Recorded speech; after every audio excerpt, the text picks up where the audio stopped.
बोले बाल कृष्ण लाल की जय।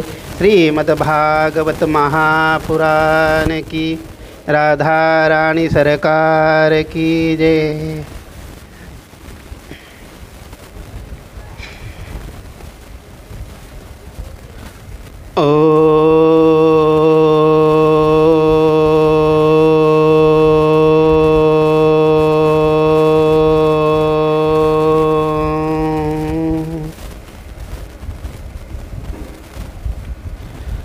ध्येयं सदा परिभवग्नमभीष्टदोहम् तीर्थास्पदं शिवविरञ्चिनुतं शरण्यं भृत्यार्तिहं पणतपाल्भवाब्धिपोतं वन्दे महापुरुषते चरणारविन्दं।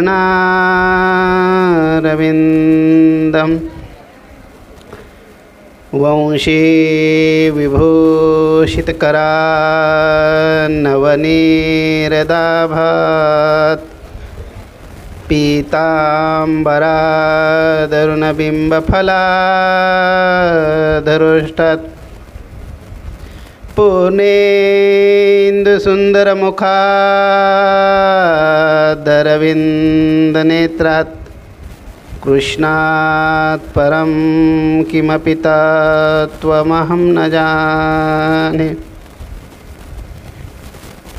कृष्ण त्वदीयपदपङ्कजपञ्जरान्ते अद्यैव मे विशतु मानसराजहंस। प्राणप्रयाणसमये कपवातपित्तैः कण्ठावरोधनविधो स्मरणं कुतस्ते। वन्दे देव उमापतिं सुरगुरुं वन्दे जगत्कारणं वन्दे पन्नगभूषणमृगधरं वन्दे पशूनां पतिं वन्दे सुरेशाङ्कवहनिनयनं वन्दे मुकुन्दप्रियं वन्दे भक्तजनाश्रयञ्च वरदं वन्दे शिवं शङ्करं।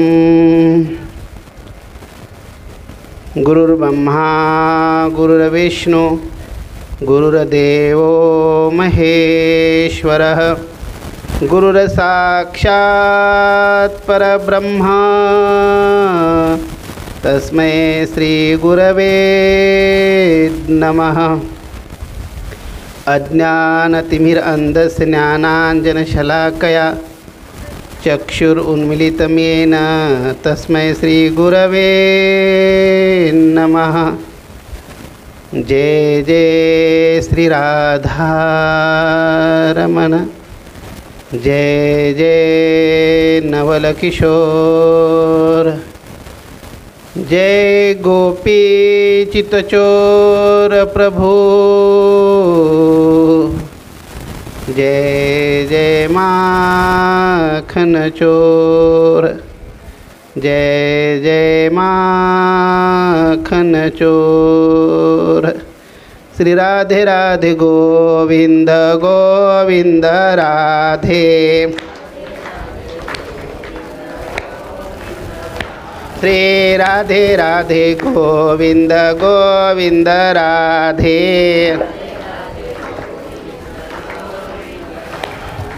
गोविंद राधे गोपाल राधे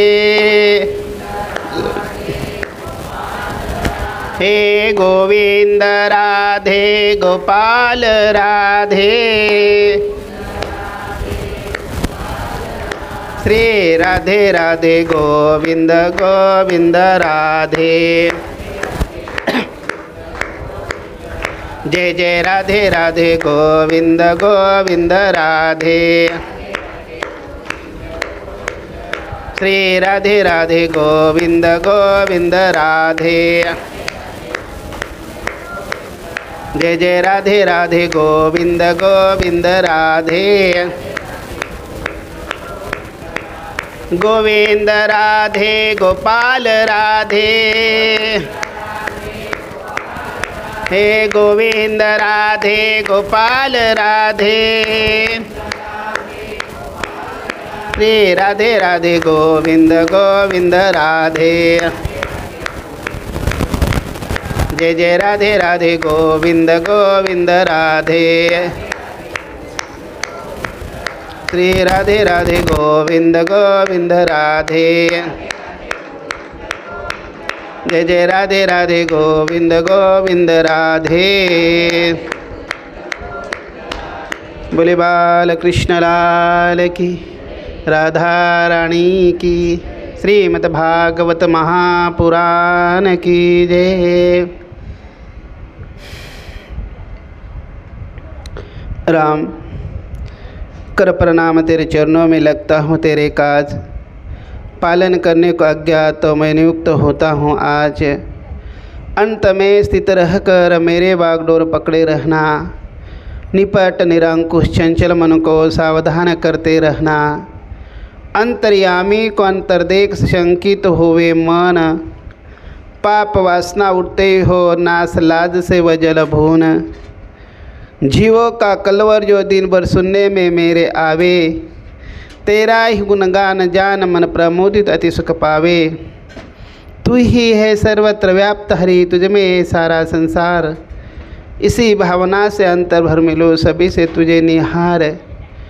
प्रतिपल इंद्रिया समूह से जो कुछ भी आचार करो, केवल तुझे रिझाने को बस तेरा व्यवहार करो, बस तेरा व्यवहार करो, बस तेरा व्यवहार करो। बोले भक्त वत्सल भगवान की जय।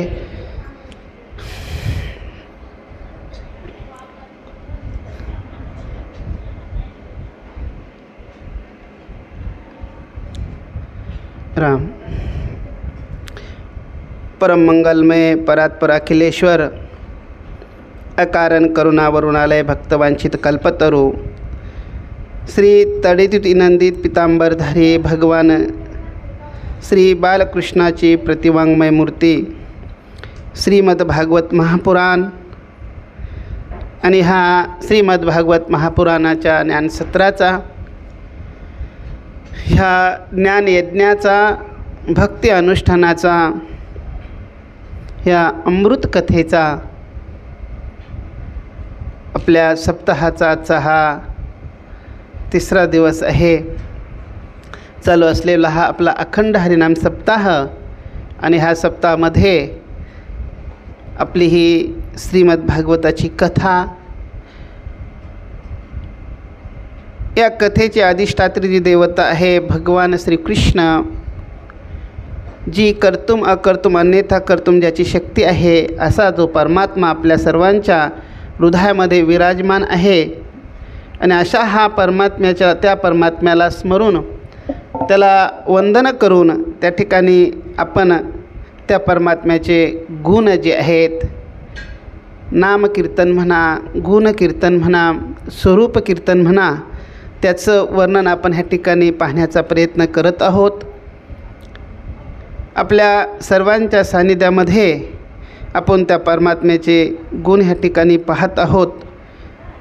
तरी आपल्या सर्वांच्या हृदयामध्ये विराजमान असणारी जी चैतन्य शक्ती आहे, त्या चैतन्य शक्तीला स्मरण करून, तिला वंदन करून आपण त्या भगवंताच्या लीलेचं ह्या ठिकाणी प्रतिपादन करण्याचा प्रयत्न करत आहोत।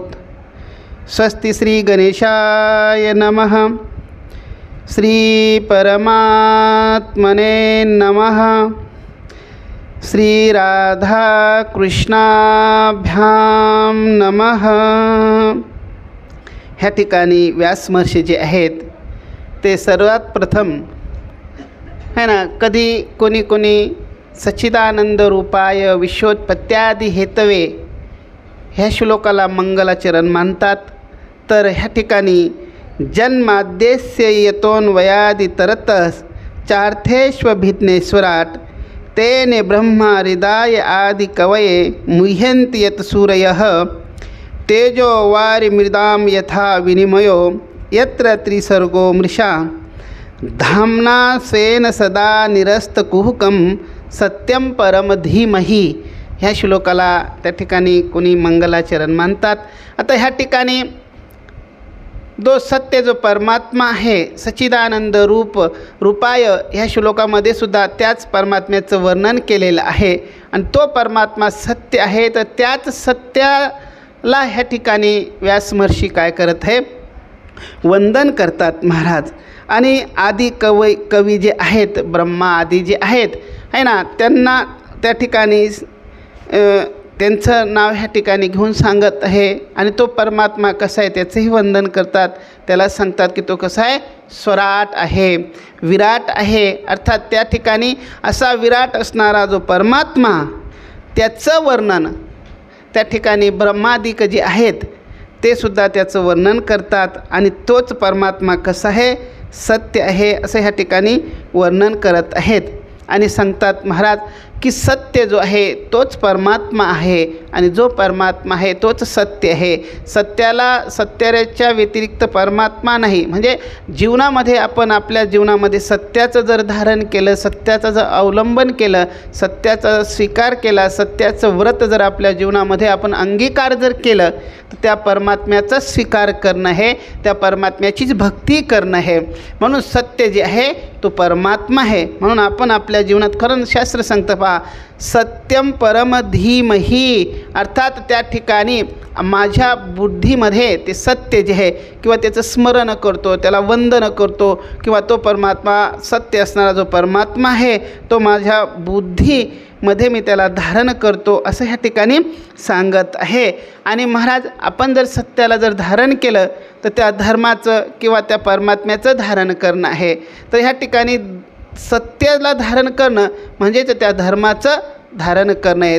शास्त्र सांगतात पहा, धर्म न दूसर सत्य समाना अगम निगम पुराण बखाना. अर्थात धर्म काय आहे तर सत्याचा स्वीकार करणं, सत्याचं अवलंबन करणं, त्यालाच काय म्हटलेलं आहे, ह्या ठिकाणी धर्म म्हटलेलं आहे. दुसरा मात्र धर्मच नाही असं ह्या ठिकाणी सांगत आहे. सर्वच अगम निगम पुराण जेवढे आहेत, वेद आहे, स्मृती आहे, पुराण जे आहेत आहे ना, ते सार कोणाचं प्रतिपादन करतात, त्या सत्याचं म्हणजे त्या ब्रह्माचंच प्रतिपादन करतात. भूमावई सत्यम असं म्हटलेलं आहे ना. भूमावई सत्य म्हणजे ते भूमा म्हणजे ते ब्रह्म, ब्रह्म म्हणजे तो परमात्मा, तोच कसं आहे, सत्य आहे. म्हणून आपण तर आपल्या जीवनामध्ये जर सत्याला जर धारण केलं तर त्या परमात्म्यालाच धारण करणं आहे ना, त्याचं चिंतन करणं आहे, त्याचा स्वीकार करणं आहे असं सांगत आहे. म्हणून आपण आपल्या जीवनात सत्य धारण केलं पाहिजेत. कारण सत्यच काय आहे, धर्म आहे. आणि त्या ठिकाणी सांगतात महाराज, धर्मो रक्षती रक्षतः. जो धर्माचं रक्षण करतो त्याचा धर्म रक्षण करतो आहे ना. म्हणजे आपण जर त्या ठिकाणी सत्याचं जर रक्षण केलं किंवा सत्याचं जर धारण केलं, सत्याला जर स्वीकार केला तर तेच सत्य आपलं काय करतं, त्या ठिकाणी संरक्षण करतं आहे ना. म्हणून त्या ठिकाणी आपल्या जीवनात आपण सत्य धारण केलं पाहिजेत. असत्यात पराधर्मो, आणि असत्यासारखा मात्र अधर्म नाही. म्हणून कधीच त्या ठिकाणी असत्याचा स्वीकार करू नये. माणसाने कधीच थोड्याशा लालसेच्या पोटी, थोड्याशा फायद्याच्या पोटी त्या ठिकाणी माणसाने कधीच खोटी साक्षी देऊ नये, खोट्याचा स्वीकार करू नये, खोटं कधीच वागू नये असं त्या ठिकाणी ते सांगत आहे. आणि पुन्हा त्याचं प्रतिपादन करत असताना जर मग तो धर्म कसा आहे, म्हणजे सत्य म्हणजे परमात्मा, आणि परमात्मा म्हणजेच सत्य, आणि सत्य म्हणजेच धर्म. आपण जर त्याचा जर स्वीकार केला तर तो धर्म कसा आहे त्या ठिकाणी सांगत आहे. धर्म प्रोंजित केतो अत्र परमो निर्मत्सराणां सतं वेद्यं वास्तव मंत्र वस्तु शिवदं तापत्रयोन्मूलनम्. श्रीमद्भागवते महामुनिकृते किं वा परेरीश्वरः सद्यो हृदयवरुधेतेत्र कृतिभिः शुश्रूभिः तत्क्षणात. त्याचं वर्णन करत आहे. जर आपण त्या सत्याचा जर त्या ठिकाणी स्वीकार जर केला, परमो निर्मत्सरा सताम, अर्थात तेच कसं आहे, परम जे आहेत ते सत्य जे आहे ते परम आहे, म्हणजे त्याच्या व्यतिरिक्त दुसरा धर्मच नाही असं त्यांना सांगायचं. आणि ते कसं आहे, वास्तू शिवदम, म्हणजे वास्तू म्हणजे खरं जर वास्तू जर काय आहे तर तो परमात्माच खरं वस्तू आहे. आणि ती वस्तू म्हणजे बाकीच्या साऱ्या अवस्तू आहे. त्या परमात्म्याच्या व्यतिरिक्त जेवढं जगत आहे त्या साऱ्या कशा आहे, अवस्तू आहे. म्हणून सांगतात महाराज त्या ठिकाणी ब्रह्म सत्यम जगत मिथ्या, जगत मिथ्या असं वर्णन करतात. पहा, म्हणजे त्या परमात्म्याच्या व्यतिरिक्त सारं कसं आहे, खोटं आहे, असत्य आहे. आणि तीच एक वस्तू आहे. बाकीच्या जेवढ्या वस्तू आपण म्हणतो मला घर वस्तू आहे, गाडी वस्तू आहे, जमीन वस्तू आहे, जेवढ्या आहेत ना या साऱ्या कशा अवस्तू आहे. कारण त्या कशा आहे, नाश पावणाऱ्या आहे, भंग होणाऱ्या आहे. पण ह्या ठिकाणी ही जी वस्तू जी आहेत ती मात्र कधीच नाश पावत नाही, कधीच भंग होत नाही, तिचा कधीच त्या ठिकाणी लय होत नाही, क्षय होत नाही, ती अक्षय आहे. अशी जी वस्तू आहे ती काय आहे, तर ती तो परमात्मा, त्याला ब्रह्म म्हणा, तिलाच काय म्हटलेले वस्तू, तीच काय आहे खरं वस्तू. आणि ती वस्तू कशी आहे, परमात्म्याला इथं वस्तू म्हटलेलं आहे. आणि ती वस्तू कशी आहे तर सांगत आहे, शिवदम शिवम कल्याणम ददाती, ती शिवदम सांगत आहे ती वस्तू कल्याण करणारी आहे, सुख देणारी आहे, आनंद देणारी आहे, समाधान देणारी आहे. म्हणून परमात्म्याच्या व्यतिरिक्त तुम्ही किती कमवा, एक परमात्मारूपी वस्तू सोडून तुम्ही बाकीचं किती जरी कमवलं महाराज तरी मात्र त्याच्यामध्ये सुख नाही, समाधान नाही, आनंद नाही. जर त्या वस्तूमध्ये जर आपल्याला सुख वाटत असतं तर ती वस्तू प्राप्त झाल्याच्या नंतर पुन्हा आपल्याला दुसरी वस्तू प्राप्त करण्याची इच्छा व्हायला नको पाहिजे होती. पण कधीतरी आपण त्या ठिकाणी आता एखाद्याला गाडी आवडती, एखादी गाडी घेतल्याच्या नंतर त्याला परत दुसरी चांगली गाडी पाहिल्याच्या नंतर त्या ठिकाणी ही गाडी सोडून ती घ्यायची इच्छा नको व्हायला पाहिजे होती. कारण पहिल्या गाडीत तुम्हाला जर आनंद भेटत होता तर दुसऱ्या गाडीची आवश्यकता भासायला नको पाहिजे होती. ज्या अर्थी आपल्याला एक वस्तू प्राप्त झाल्याच्या नंतर आनंद होतो, पण काही काळाने पुन्हा आपल्याला दुसरी वस्तू प्राप्त करण्याची इच्छा होते, याचा अर्थ पहिल्या वस्तूमध्ये आनंद नाही आणि पहिली वस्तू सुखकारक नाही, पहिली वस्तू त्या ठिकाणी समाधान देणारी नाही. पण परमात्मा एक अशी वस्तू आहे, ती एकदा प्राप्त केल्याच्या नंतर मात्र मग मात्र त्या ठिकाणी काहीच कर्तव्य राहत नाही, काहीच प्राप्तव्य राहत नाही, काहीच मिळवायचं शिल्लक राहत नाही. म्हणून त्या वस्तूला प्राप्त करण्याचा काय केला पाहिजे, प्रयत्न केला पाहिजेत. कारण ती वस्तू कशी आहे, कल्याण करणारी आहे. आणि ती सांगत आहे ती वस्तू परत कशी आहे तर तापत्रयोन्मूलनम, आपल्या दुःखाचा नाश करणारी ती वस्तू आहे. आणि श्रीमद भागवते, आणि त्या वस्तूचं त्या ठिकाणी सांगत आहे श्रीमद भागवतामध्ये महामुनिकृते, आणि जे महान जे मुनी आहे, महान जे कवी होऊन गेलेले आहे ना, त्या ब्रह्मासारखे कवी, ब्रह्मा झाले, वाल्मिकी झाले, त्या ठिकाणी व्यासजी झाले, नारदजी, असे मोठे जे कवी होऊन गेलेत ना, त्यांनी त्या वस्तूचं काय केलेलं आहे, त्या ठिकाणी गान केलेलं आहे, त्या वस्तूचं काय केलेलं आहे, प्रतिपादन केलेलं आहे, त्या वस्तूचं वर्णन केलेलं आहे असं सांगत आहे. म्हणून ती वस्तू काय केली पाहिजे, आपण प्राप्त करण्याचा प्रयत्न केला पाहिजेत. आणि अशी जी वस्तू आहे ती प्राप्त होण्याचं साधन म्हणजे काय आहे, श्रीमद भागवत आहे. अशा त्या वस्तूचा म्हणजे परमात्म्याचं प्राप्तीचं साधन म्हणजेच काय आहे, श्रीमद भागवत आहे. आणि असं जे श्रीमद भागवत जे आहे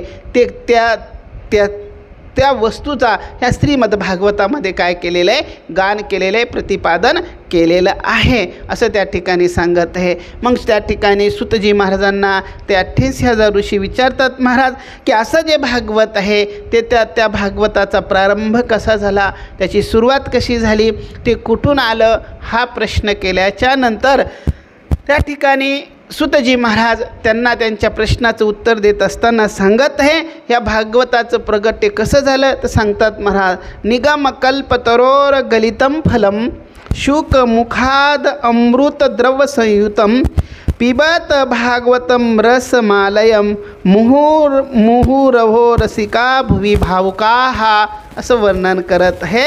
निगम कल्पतरोर गलितम फलम, म्हणजे निगम माने वेद, वेदरूपी कल्पवृक्षाला मात्र हे भागवत रूपी फळ आलेलं आहे. आणि ह्या भागवत रूपी फळाला मात्र त्या ठिकाणी सांगत शुकमुखाद, शुकाचार्यांचं मुख लागल्यामुळे ते कसं झालं, अमृत द्रव्य म्हणजे अमृताप्रमाणे गोड झालं.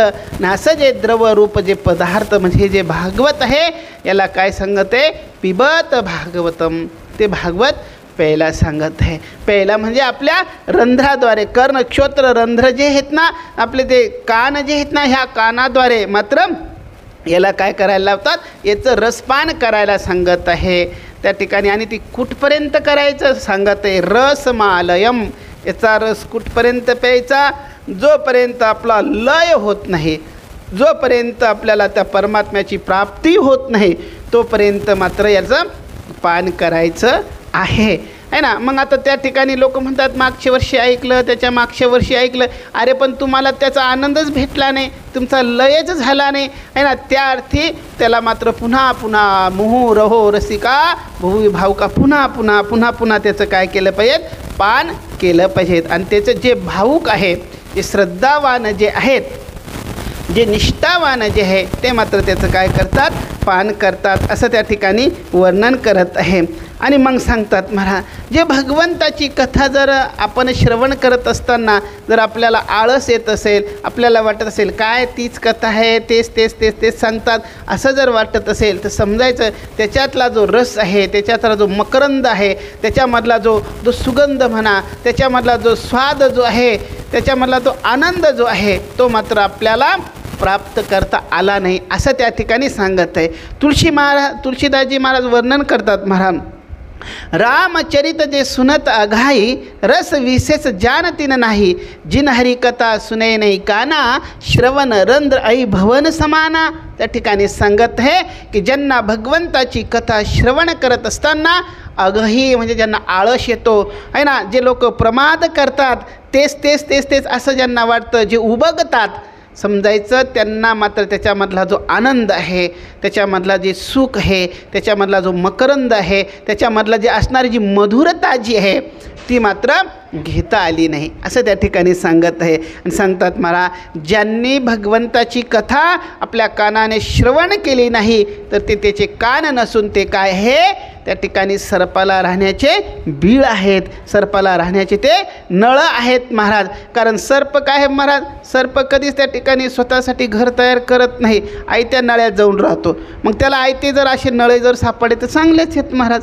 आहे ना. म्हणून सर्पाला राहण्याचं घर आपले कान बनू नये असं जर वाटत असेल तर त्या भगवंताची कथा श्रवण केली पाहिजेत, ऐकली पाहिजेत. बोले बालकृष्णलाल की.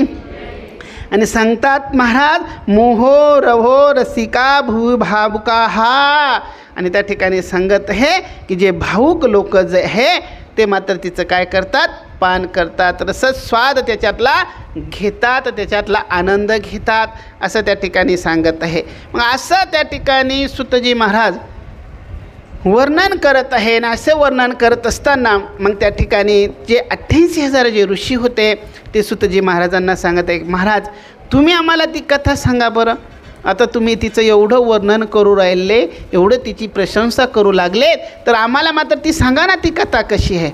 आणि मग त्या ठिकाणी ते आता बरेच तपस्वी ऋषी होते, विद्वान ऋषी होते, ज्ञानी ऋषी होते महाराज. व त्या ठिकाणी सुतजी महाराजांपेक्षा ते वयाने श्रेष्ठ होते, तपाने श्रेष्ठ होते. असे असणारे जे ऋषीमुनी तरी सुतजी महाराजांना त्या ठिकाणी सांगत आहे की तुम्ही आम्हाला ती कथा सांगा. कारण का तर सांगत आहे, सुतजी महाराज जे होते ते कसे होते त्यांचं वर्णन करत आहे. त्वया खलु पुराणानी इतिहासानी चानघ आख्यातान्यप्यधीतानी धर्मशास्त्रानी यान्युतः त्वया खलु पुराणानी. महाराज तुम्हाला विचारायचं एवढंच कारण आहे की तुम्ही मात्र खूप पुराणाचं काय केलेलं आहे, अध्ययन केलेलं आहे. सारा इतिहास तुम्ही मात्र जाणलेला आहे, इतिहास तुम्हाला माहिती आहे, त्या ठिकाणी भूत भविष्य वर्तमान तुम्हाला समजतं. आणि पुन्हा सांगत आहे, याच्यावर तुम्ही अनेक वेळेस व्याख्यान केलेलं आहे, अनेक वेळेस याच्यावर फीस दिलेली आहे. सांगतात महाराज आख्यात्यांनी त्या ठिकाणी तुम्ही खूप वेळेस त्याच्यावर व्याख्यान प्रवचन केलेलं आहे. ती कथा तुम्ही खूप वेळेस सांगितलेली आहे, कारण तुम्हाला मात्र धर्मशास्त्राचं चांगलं ज्ञान आहे असं त्या ठिकाणी सांगत आहे. आणि पुन्हा सांगतात महाराज आमच्या मनामध्ये काही शंका आहे, काही दुविधा आहे, ते आमच्या शंकेचंही समाधान करा असं त्या ठिकाणी सांगत आहे. मग त्या ठिकाणी 88,000 ऋषी जे आहेत ते आपली पहिली शंका त्या ठिकाणी सांगत आहे की सांगतात महाराज मनुष्यासाठी परम कर्तव्य काय आहे, मनुष्यासाठी परमधर्म काय आहे, म्हणजे मनुष्याने सर्वात अगोदर काय केलं पाहिजे असं त्या ठिकाणी सांगत आहे. आणि मग ते म्हटल्याच्या नंतर हा आमचा पहिला प्रश्न आहे. दुसरा प्रश्न आमचा असा आहे महाराज की त्या ठिकाणी मंदिरात गेल्याच्या नंतर आम्ही अगोदर कोणत्या देवाची पूजा करावी, हा आमचा मात्र दुसरा प्रश्न. कारण आपण बऱ्याच देवांना त्या ठिकाणी मानतोच महाराज, 33 कोटी देवांना आपण ह्या ठिकाणी मानतो. 33 कोटी म्हणजे 33 प्रकारचे म्हणा किंवा 33 कोटी देव म्हणा, कारण आपण दगडामध्ये झाडामध्ये आहे ना सर्वांमध्ये त्या ठिकाणी चराचरामध्ये आपण भगवंताला पाहणारी आपली संस्कृती आहे. तर आम्ही मात्र देवळात गेल्याच्या नंतर बऱ्याच देवांची स्थापना केलेली असते. मग अगोदर आम्ही कोणत्या देवाचं त्या ठिकाणी पूजन करावं, अर्चन करावं, त्याला वंदन करावं अशी आमची काय होते दुविधा होते असं सांगत आहे.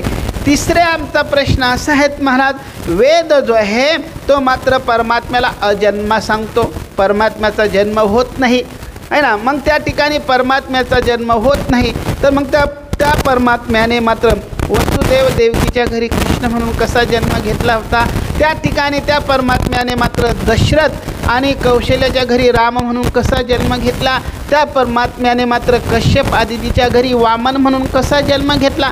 तुम्ही म्हणतात तो जन्म घेत नाही, मग हा जन्म कसा घेतला, वेदाने तर त्याला त्या ठिकाणी अजन्मा सांगितलेला आहे. मग तुम्ही म्हणशाल महाराज तो जन्म घेत नाही, तो अवतार धारण करतो. मग परमात्म्याचे आमचा चौथा प्रश्न असा आहे की परमात्म्याचे मग अवतार तरी किती झाले, हा आमचा प्रश्न आहे ना. कोणी त्या ठिकाणी भगवंत कसा आहे, आपण जर विचार जर केला संत मालिकेच्या दृष्टीने तर 10 अवतार मानल्या जातात. भागवताच्या दृष्टीने जर विचार केला तर त्या ठिकाणी 24 अवतार मानल्या जातात. आणि त्या ठिकाणी जर काही संत महात्मे तर म्हणतात मला हरी अनंत, हरी कथा अनंत, त्याचे अनंत अवतार आहे ना.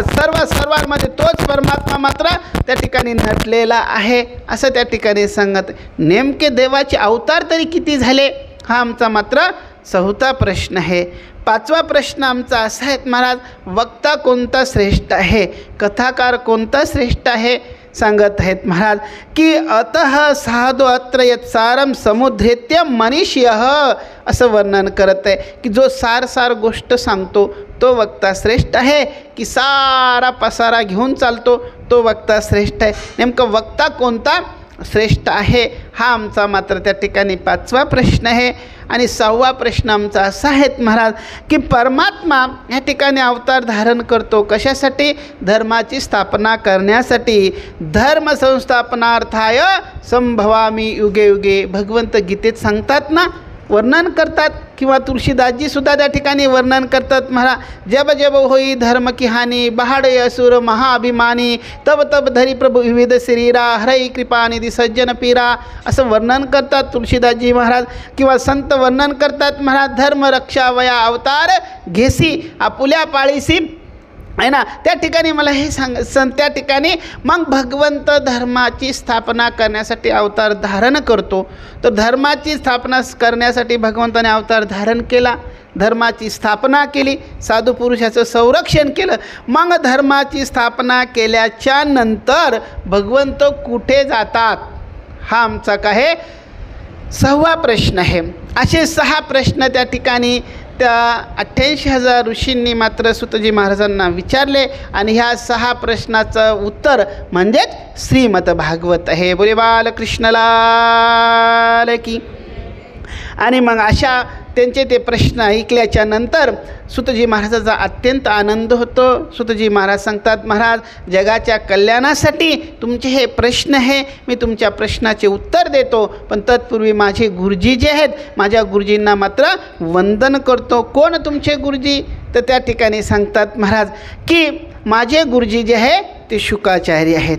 साईन असं त्या ठिकाणी वर्णन करत आहे. आणि हे जे शुकाचार्य जे आहेत त्यांच्या चरित्राचं वर्णन करत असताना सांगतात, शुकाचार्य मात्र अत्यंत विरक्त त्या ठिकाणी असणारे शुकाचार्य, जे नेहमी राधाराणीच्या गोलोकधामामध्ये निवास करणारे असे असणारे जे शुकाचार्य, पण एवढे वैराग्यवान राधाराणीच्या आग्रहास्तव शुकाचार्य ह्या ठिकाणी भागवताच्या प्रचार आणि प्रसारासाठी अवतार घेण्यासाठी प्रवृत्त होतात.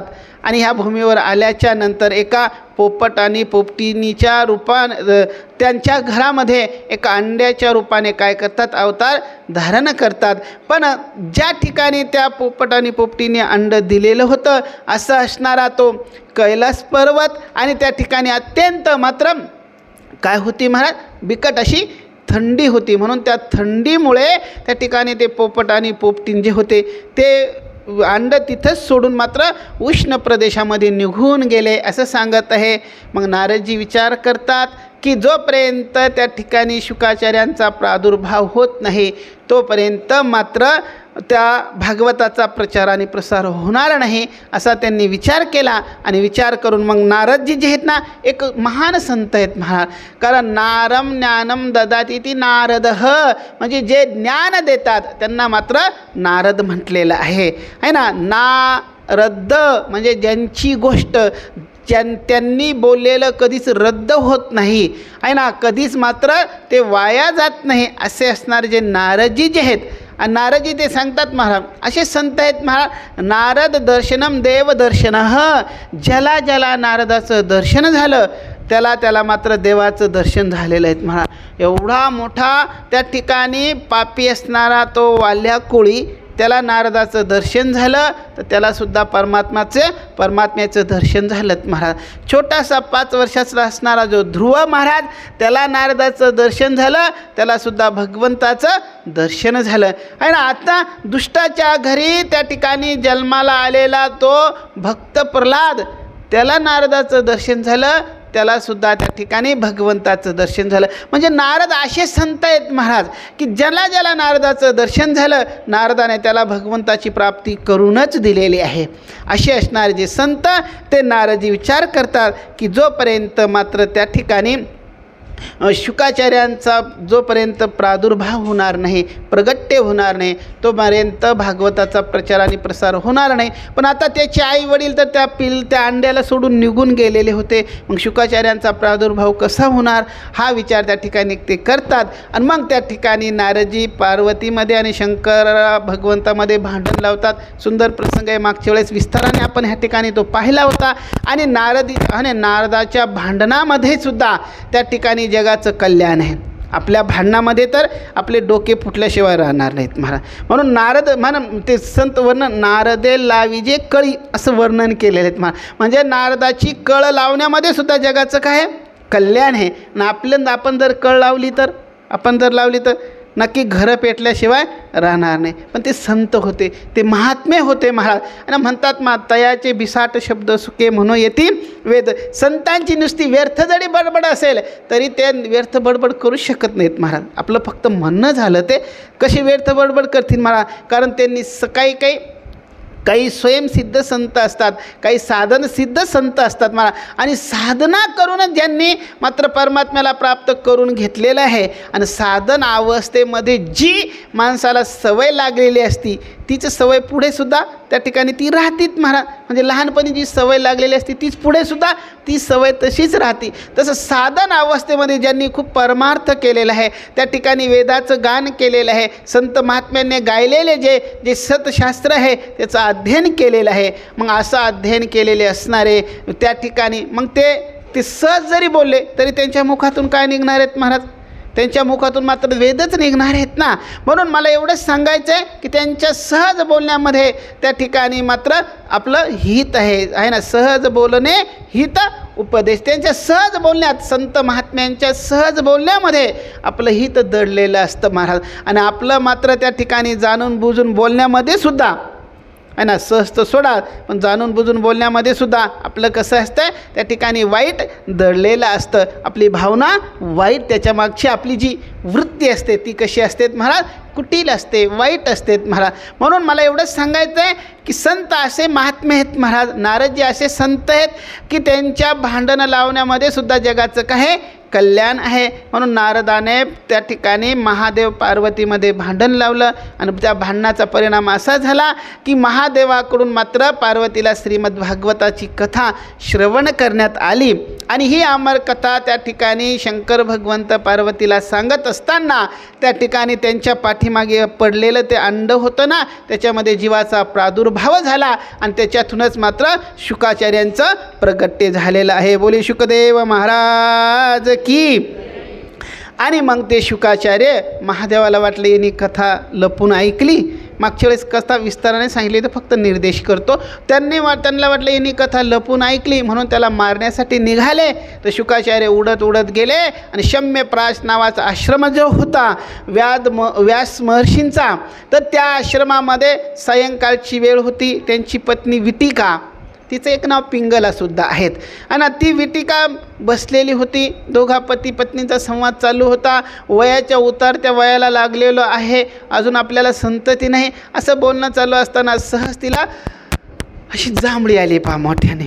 सहज कोणाला, त्या व्यासांच्या पत्नीला विटिकेला. आणि मग शुकाचार्यांनी बारीक सूक्ष्म रूप धारण केलं आणि तिच्या उदरामध्ये प्रवेश केला. कशाच्या धाकाने? शंकर भगवंताच्या धाकाने.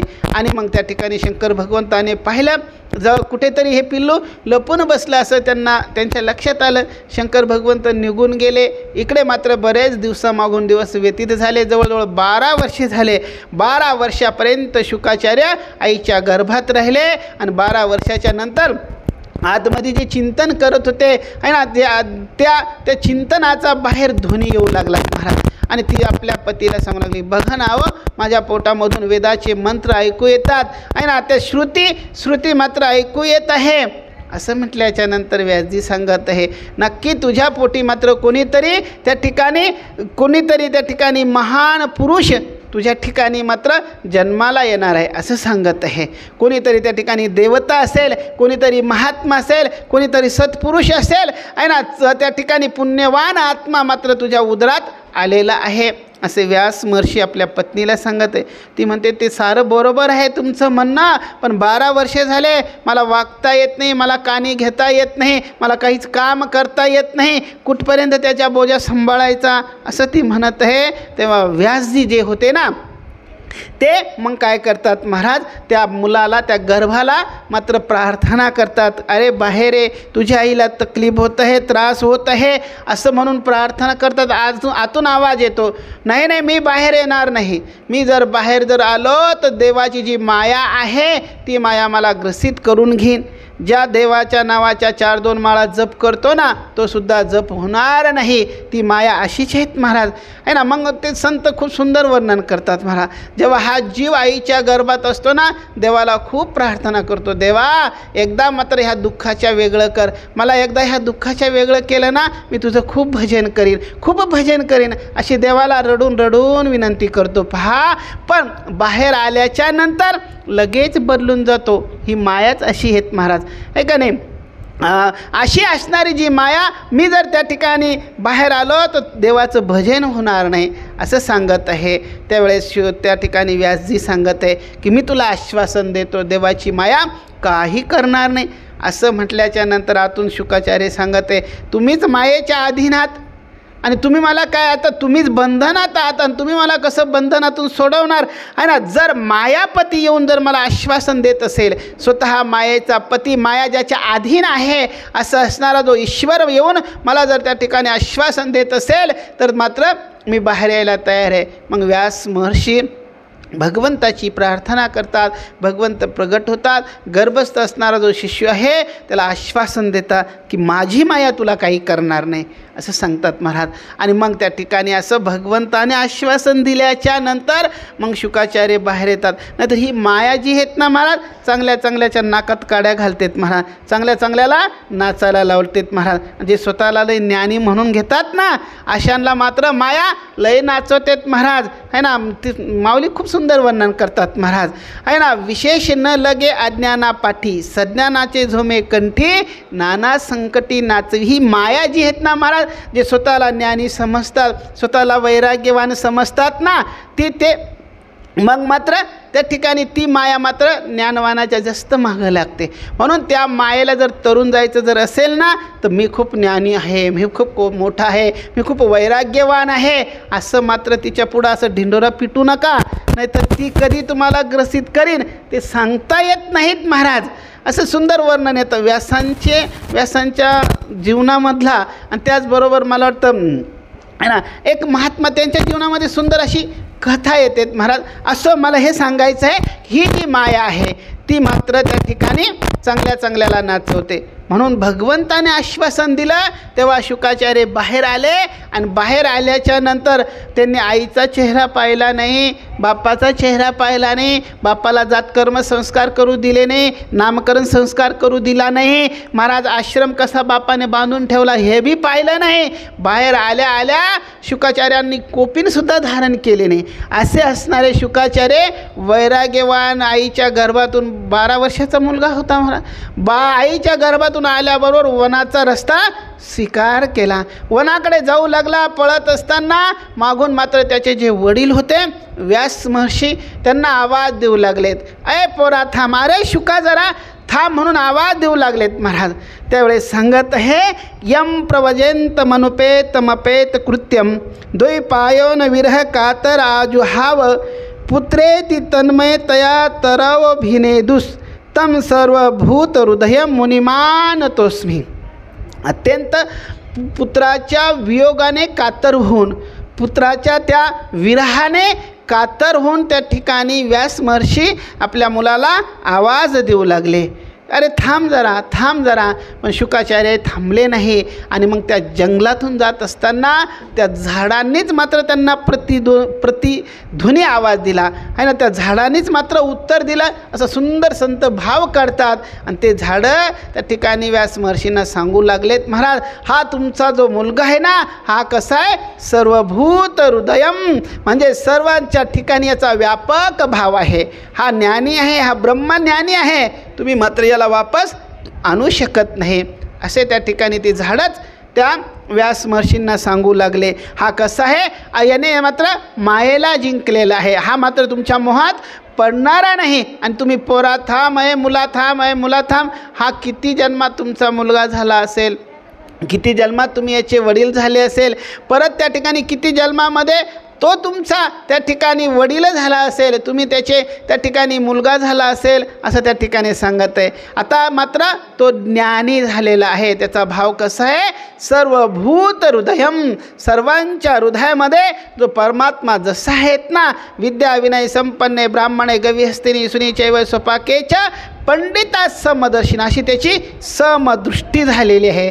सर्वामध्ये त्याचा भाव कसा असा व्यापक झालेला आहे. म्हणून मात्र तुमच्या मुलाला तुम्ही वापस आणू शकत नाही. व्यास महर्षी विचार करतात, किती चांगली गोष्ट आहे, एवढा व्यापक, एवढा ज्ञानी, ब्रह्मज्ञानी मुलगा, वैराग्यवान मुलगा माझ्या घरी जन्माला आला आणि मी पुन्हा त्याला मात्र ह्या संसारामध्ये, ह्या प्रपंचामध्ये घेऊन येऊ, असं त्या ठिकाणी थोडासा विचार करतात. आणि थोडंसं पुत्र वनामध्ये जातं त्याचं दुःख आहे, पण त्याचा भाव पाहून, त्या ठिकाणी त्याची व्यापकता पाहून, त्याचं ते ज्ञान पाहून त्या ठिकाणी एक समाधान मानतात. आणि त्या ठिकाणी व्यास महर्षी वापस येतात. आणि मग शुकाचार्य वनामध्ये जाऊन त्या ठिकाणी काय करतात महाराज, त्या निर्गुण असणारं जे ब्रह्म आहे त्या निर्गुण ब्रह्माचे समाधीमध्ये लीन होऊन जातात, आपल्या साऱ्या वृत्त्या अंतर्मुख करून घेतात. बोले बालकृष्ण लाल की. आणि मग त्या ठिकाणी सांगतात महाराज की पुढे मग वर्णन करत असताना सांगत आहे, स वै पुंसा परो धर्म. त्या ठिकाणी मग असं असे माझे गुरुदेवांचं चरित्र आहे. कोण सांगतात? सुतजी महाराज सांगतात, एवढे माझे गुरुदेव वैराग्यवान आहे, एवढे त्यागी आहे की जन्म घेतल्याबरोबर वनाला निघून गेलेले असे माझे गुरुदेव आहे. अशा माझ्या गुरुदेवांना मी वंदन करतो. आणि मग आपल्या गुरूंना वंदन करून मग त्यांचा जो पहिला प्रश्न जो होता, मनुष्यासाठी परम कर्तव्य काय आहे, परमधर्म काय आहे, तर त्या परमधर्माचं त्या ठिकाणी सुतजी महाराज उत्तर देत आहे. सांगतात महाराज, मनुष्यासाठी परमधर्म काय आहे ना, म्हणजे त्या 88,000 ऋषींना नाही सांगत सुतजी महाराज, आपल्याला सांगत आहे की मनुष्यासाठी मनुष्याने सर्वात प्रथम काय केलं पाहिजे. तर ते सांगत असताना सांगत आहे, स वै पुंसा परो धर्म यतो भक्ती रधोक्षजे हेतुक्य प्रतिहता यात्मा संप्रसिदती. सांगत आहे, स वै पुंसा परो धर्म, म्हणजे पुरुषाला सर्वात परम धर्म काय आहे, तर येतो भक्ती रधोक्षजे. सर्वात प्रथम माणसाने काय केलं पाहिजे, त्या भगवंताच्या चरणाचा अनुराग प्राप्त करणं हे माणसाचं आद्य कर्तव्य आहे. त्या भगवंताचं चरणाचं प्रेम प्राप्त करणं, त्या भगवंताची भक्ती प्राप्त करणं हे माणसाचं काय आद्य कर्तव्य आहे, परम कर्तव्य आहे. म्हणजे सर्वात प्रथम त्या भगवंताचं भजन केलं पाहिजे. एक सुभाषित आहेत पहा, त्या ठिकाणी ते सांगत असताना सांगतात महाराज, शतम विहाय भोक्तव्यम सहस्रमिवाय स्नानम आचरेत आहे ना. त्या ठिकाणी महाराज सांगतात, महाराज लक्ष्यमिहाय दातव्यम कोटीम त्यक्त्वा हरिम भजेत असं सांगत आहे. माणसाने 100 कामं सोडून भोजन केलं पाहिजे, जेवण केलं पाहिजे. 100 कामं सोडून, 1000 कामं सोडून माणसाने स्नान केलं पाहिजेत. 1,00,000 कामं सोडून माणसाने दान केलं पाहिजेत. आणि त्या ठिकाणी कोटी कामं किंवा काही पाठभेद आहे आणि सर्वम त्यक्त्वा हरिम भजेत. आणि सारे कामं सोडून सर्वात प्रथम काय केलं पाहिजे, भगवंताचं भजन केलं पाहिजे, भगवंताचं चिंतन केलं पाहिजे. सांगा बरं, आपण सर्वात पहिले काय करतो सांगा बरं, आहे का नाही? आपला विचार करा, मी कशाला सांगू, आहे का नाही? है ना, आपण आपला विचार करा की आपण सर्वात प्रथम काय करतो हा विचार करा. शास्त्र सांगतंय, संत महात्मे सांगतात मला, सर्वात प्रथम माणसाने काय केलं पाहिजे, भगवंताचं भजन केलं पाहिजे. उठल्या त्या ठिकाणी सकाळी क्राग्रे वसते लक्ष्मी कर्म दे सरस्वती कर्मुले तू गोविंदम प्रभाते कर. म्हणजे सर्वात प्रथम त्या ठिकाणी भगवंताचं सारे कामं सोडून, महाराज सारे कामं सोडून माणसाने काय केलं पाहिजे, भगवंताचं भजन केलं पाहिजेत. म्हणून त्या ठिकाणी हे आद्य कर्तव्य, काय कर्तव्य, आपलं आद्य कर्तव्य काय आहे, देवाचं भजन करणं. कारण हा जो देह दिला ना आपल्याला, हा तो कशासाठी दिला, भजनासाठीच देवाने दिलेला आहे ना. हे काडी घोडी माडी हे जमा करण्यासाठी नाही दिलेला. आणि हे काडी घोडी माडी किती जरी जमा केलं ना महाराज, किती जमा करा तुम्ही, काही बरोबर येत नाही, काही येत नाहीत आहे ना. आपण देवाचं जे भजन केलं ना ते मात्र बरोबर येतं महाराज. म्हणून मी कालच सांगितलं होतं, ऐसा धन संचिये जो आगे को होय. माणसाने असं धन कमावलं पाहिजे की जे मात्र जन्मांतरामध्ये कामा येईल, असं धन कमावलं पाहिजे. आता इथं किती जरी कमावलं तर किती बरोबर घेऊ आपण, काहीच बरोबर जात नाही. किती जाईल बरं महाराज, त्याचं जर बोलवणं जर आलं ना, तुम्ही घरून आणलेली पिशीसुद्धा तुम्हाला बरोबर नेता नाही येणार. घरून आणलेली नाही, घरून पिशी आहे ना, घरून आणलेलं तर सोडा, तुमच्या खिशात असलेलं सुद्धा नेता येत नाही. खिशातलं तर सोडा, ते तर लोक काढून घेतील, पण गळ्यातलं बी नेता येत नाही, कानातलं बी नेता येत नाही आहे ना. अहो एवढंच नाही, काही लोक दाताला सोनं लावतात ना, ते दातातलं तर तोंडात असलेलं सुद्धा ते सुद्धा नेता येत नाही.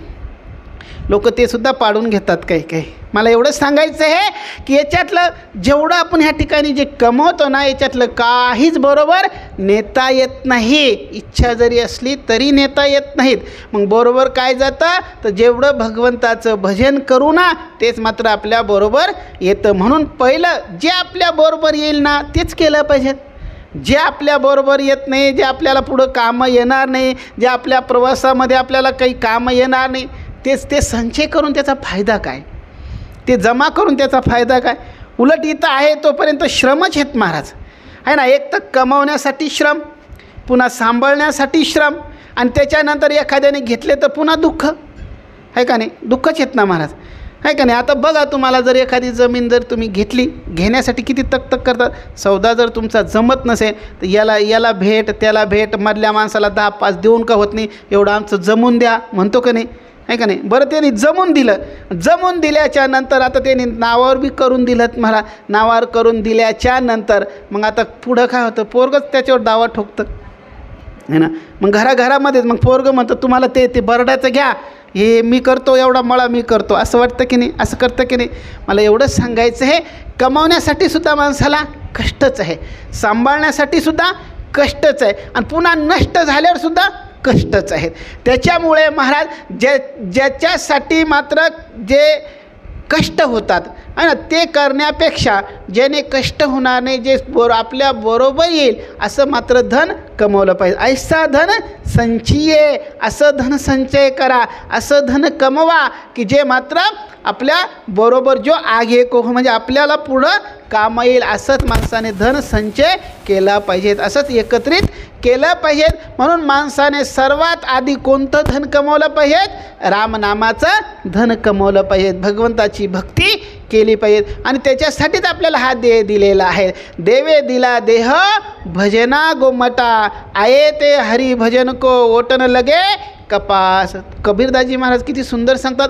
आलो होतो इथं कशासाठी आलो बरं आपण सांगा, इथं कशासाठी आलो आपण, कशासाठी आलो आहे ना. आता ह्या पृथ्वी तळावर आपल्याला देवाने एवढा सुंदर देह दिला, आणि हा देह घेऊन आपण ह्या ठिकाणी आलो. कशासाठी आलेलो आहे, खरं म्हणजे देवाच्या भजनासाठी आलो. आणि ते आपण भजन न करता दुसरंच गबळ काय करत बसलोत. मला आता कोण काय जमा करतं, आपलं बघा बाबा, आपलं बघा, आपलं आता तुम्हाला माहिती तुम्ही काय जमा केलं. आता मी कशाला तुमचे चिरगुट काढीत बसू, आहे का नाही. मला तरी काय करायचं, मला एवढंच सांगायचं आहे की कारण तोरा मन दर्पण कहलाय, आपलं मन आपल्याला साक्षी देतं की आपण खरं काय करतो ते आपण. हे मला एवढंच सांगायचं आहे की आपण ज्याच्यासाठी आलो ना ते माणसाने केलं पाहिजेत आहे ना. म्हणून आपण आलेले भजनासाठी, आणि म्हणून माणसाचं आद्य कर्तव्य काय आहे ह्या प्रश्नाचं उत्तर देत असताना, ह्या प्रश्नाचं उत्तर आहे माणसासाठी आद्य कर्तव्य आहे भगवंताच्या चरणाचं अनुराग प्राप्त करणं, भगवंताची भक्ती प्राप्त करणं, त्या परमात्म्याला प्राप्त करून घेणं, हे माणसाचं परम आद्य धर्म म्हणा, कर्तव्य आहे. म्हणून ते माणसाने केलं पाहिजेत.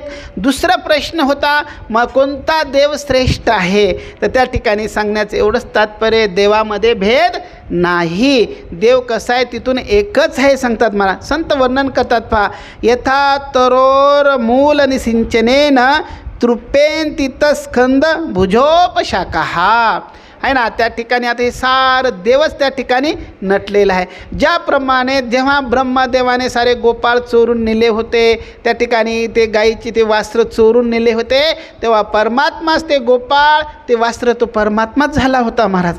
तोच परमात्मा नटला होता. तसं ह्या सृष्टीमध्ये तोच परमात्मा नटलेला आहे. अनेक रूपाने तोच ह्या सृष्टीमध्ये विचरण करत आहे. म्हणून जसं एका झाडाच्या मुळाला पाणी घातलं की पूर्ण झाड हिरवगार होतं, तसं त्या ठिकाणी एका देवाची जर भक्ती केली, एका देवाचं जर चिंतन केलं, एका देवाचा जर जप केला तर साऱ्यांनाच पोहोचल्या जातं.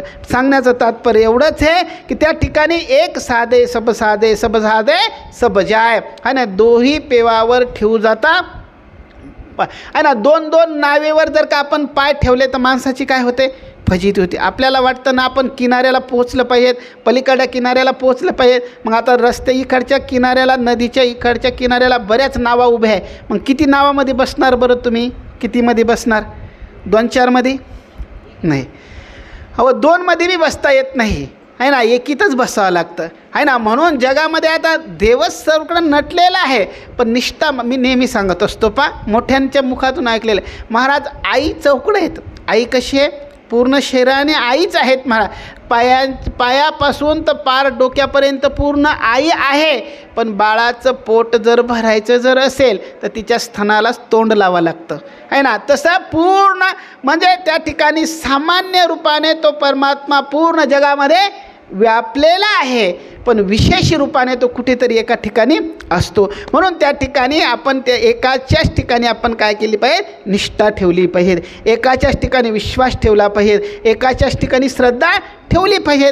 आपलं तर अलग अलग आहेत ना महाराज. सोमवार आला का मग महादेवाची भक्ती, मंगळवार आला का मग मारुतीची भक्ती, बुधवार आला का पांडुरंगाची भक्ती, गुरुवार आला का लगेच दत्तात्रय भगवंत की जय हो आहे ना, शुक्रवार आला का संतोषी माता की जय हो, मग आंबट खाणं सोड वगैरे वगैरे वगैरे वगैरे आहे का नाही आहे ना. शनिवार आला का मग शनिवार त्या ठिकाणी शनिदेवाची भक्ती आहे ना. मग रविवार आला का चालले तिकडे बी जागरणाला आहे का नाही, तिकडे बी जातात लोक. मग मला एवढंच सांगायचं आहे की निष्ठा एकावर ठेवा है ना, निंदा मात्र कोणाची करू नका, कारण तो देवच एकाने त्याने अनेक रूपं धारण केलेले आहे. पण निष्ठा म्हणून भगवंत गीतेत सांगतात ना महाराज, अनन्या चिंतयन्तो माम ये जना परिउपासते तेषां नित्याभियुक्तानां योगक्षेमं वहाम्य. भगवंत सांगतात, जो मला अनन्य होय मज शरण तयाचे निवारी मी जन्म. म्हणजे अनन्य भावाने, अनन्य त्या ठिकाणी सांग न अन्य इति अनन्य म्हणजे अन्याला सोडून जो मला अनन्य भावाने शरण येतो. म्हणजे लय पसारा म्हणून देवाऱ्यामध्ये पूजेमध्ये लय देव बी नाही पाहिजेत महाराज आहे ना. लोक काय आळंदीला गेले का इकडून 2-4 फुटून ये, पंढरपूरून आले का तिकडून आण, तिकडं बाळूमामाला गेले का तिकडून बी बरेच घेऊन येतात आणि मग घरी काय पूजा वगैरे काही होत नाही. मला एवढंच सांगायचं आहे की निष्ठा एकावर ठेवा, श्रद्धा एकावर ठेवा, विश्वास एकावर ठेवा. आणि म्हणून एक साधे सब साधे. आणि एकाची जर भक्ती केली तर साऱ्या देवांची भक्ती केल्यासारखंच आहे. मग एकावर निष्ठा जर असेल तर जर तुमची जर माऊलीवर निष्ठा असेल आहे ना, हनुमंतरायावर निष्ठा असेल तर दुसऱ्या देवाकडे गेले का त्यांना एकच सांगायचं, हे देवा आहे ना एकच कृपा करा, माझी माऊलीवरची जी निष्ठा आहे ना ती अधिक अधिक दृढ होऊ दे, तिला ती मात्र अधिक वृद्धिंगत होऊ दे, अशीच कृपा करा. त्यांना अशी प्रार्थना करायची आहे ना. निष्ठा एकावर ठेवायची, पण नाव निंदा मात्र कोणाची करायची नाही, नाव मात्र कोणाला ठेवायचं नाही. कारण देव कसा आहे, एकच आहे. भेद आहे आपल्या बुद्धीमध्ये, भेद आहे आपल्या वृत्तीमध्ये, भेद आहे आपल्या मान्यतेमध्ये. म्हणून त्या ठिकाणी सांगण्याचं एकच तात्पर्य आहे की परमात्मा कसा आहे, एकच आहे, निष्ठा एकावर ठेवा असं या ठिकाणी सांगत आहे. पुन्हा सांगतात महाराज, तिसरा प्रश्न जो होता त्या ठिकाणी भगवंताला वेद काय सांगत आहे, अजन्म आहे. मग तुम्ही म्हणाल भगवंत जन्म घेत नाही, अजन्म आहे. मग त्या ठिकाणी भगवंत काय करतो, अवतार धारण करतो. केव्हा, जेव्हा धर्माची जन्म घेत नाही मग काय होतो, अवतार धारण करतो. मग किती अवतार धारण केले असं जर त्या ठिकाणी विचारलं तर सांगत आहे भगवंताचे 24 अवतार भागवतामध्ये वर्णन केलेलं आहे. बोले बालकृष्णलाल की. असे 24 अवतार आहे. त्याच्यामध्ये भगवंताचा पहिला जो अवतार आहे महाराज तो मात्र त्या ठिकाणी सनकादिक ऋषींचा आहे. सनक, सनंदन, सनातन आणि सनत कुमार ह्या 4 भावांचा भगवंताचा पहिला अवतार आहे. दुसरा अवतार वराह भगवंताचा झाला. तिसरा संत नारदाचा आहे. चौथा जो अवतार झाला तो मात्र नरनारायणाचा झालेला आहे. 5वा अवतार श्री कपिलदेव भगवंताचा झालेला आहे. 6वा अवतार दत्तात्रय भगवंताचा आहे. 7वा अवतार यज्ञ भगवंताचा आहे. 8वा अवतार त्या ठिकाणी श्री ऋषभदेवांचा झाला. 9वा अवतार पृथू महाराजांचा झालेला आहे. 10वा अवतार मत्स्य अवतार आहे. 11वा जो अवतार झाला तो कश्यप अवतार आहे. 12वा अवतार धन्वंतरी अवतार. 13वा मोहिनी अवतार झालेला आहे. 14वा श्री नरसिंहाचा अवतार झाला. 15वा जो अवतार आहे तो वामनाचा झाला. 16वा श्री परशुरामाचा आहे. 17वा महर्षी वेदव्यासांचा आहे, जे भागवताचे करते आहे. त्याच्यानंतर 18वा अवतार आदरणीय प्रभू श्री रामचंद्राचा झाला. 19वा अवतार त्या ठिकाणी बलरामाचा आहे, तो शेषाचा अवतार आहे. त्याच्यानंतर 20वा जो अवतार झाला तो कन्हैयाचा आहे, अर्थात कृष्णाचा आहे. 21वा जो अवतार आहे तो हरी अवतार झाला. 22वा अवतार हंस अवतार आहे. 23वा अवतार बुद्ध अवतार आहे. आणि त्याच्यानंतर त्या ठिकाणी मात्र 24वा जो अवतार आहे तो मात्र कल्की अवतार आहे. असे भगवंताचे 24 अवतार त्या ठिकाणी वर्णन करत आहे. आणि त्या ठिकाणी सांगतात महाराज या सर्व अवतारामध्ये विशेषतः मात्र 2 अवताराचं प्रतिपादन केलेलं आहे. एक आहे त्या ठिकाणी मात्र तर त्या ठिकाणी 18वा अवतार आहे आणि एक मात्र 20वा अवतार आहे, अर्थात प्रभू रामचंद्राचा आणि कृष्णाचा या 2 अवताराची विशेषता ह्या ठिकाणी सांगितलेली आहे असं त्या ठिकाणी सांगतात. आणि मग सुतजी महाराजांना ते प्रश्न करतात, महाराज तुम्ही 17वा अवतार सांगितला वेदव्यासांचा, तर मग हे वेदव्यास आणि भागवताचे कर्ते शुकाचार्यांचे जे वडील वेदव्यास हे 2 हे काय एक आहे? त्यांनी सांगितलं एकच आहे सांगतात महाराज. मग त्या ठिकाणी सांगतात नारायण झाले, नारायणाचे पुत्र ब्रह्मा झाले, ब्रह्माचे पुत्र वशिष्ठ झाले, वशिष्ठाचे पुत्र शक्ती झाले, शक्तीचे पुत्र पराशर झाले आणि पराशराचे पुत्र महर्षी वेदव्यास झाले. आणि मग वेदव्यासांचा जन्म झाल्याबरोबर वेदव्यास मात्र जंगलामध्ये जाऊन त्यांनी खूप तपश्चर्या केली आणि तपश्चर्या केलेली करत असताना मग वेदव्यासांची तपश्चर्या झाल्याच्या नंतर व्यासांनी मात्र एका वेदाचे 4 वेद केले, त्याच्यानंतर 17 पुराण लिहिले आणि असे एवढं ते अध्ययन केलं, एवढे पुराण लिहिले, वेदाचे 4 वेद केले. असं असतानासुद्धा व्यास महर्षी एकदा उदास बसलेले होते आणि उदास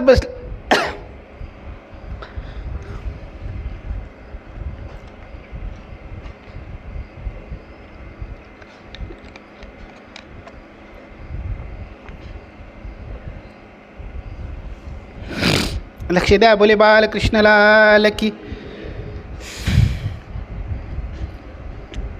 व्यास महर्षी उदास बसलेले असताना त्या ठिकाणी त्यांना नारदाची भेट होते आणि नारदाची भेट झाल्याच्या नंतर नारदी विचारतात, महाराज का तुम्ही एवढे खिन्न दिसतात, का उदास आहे?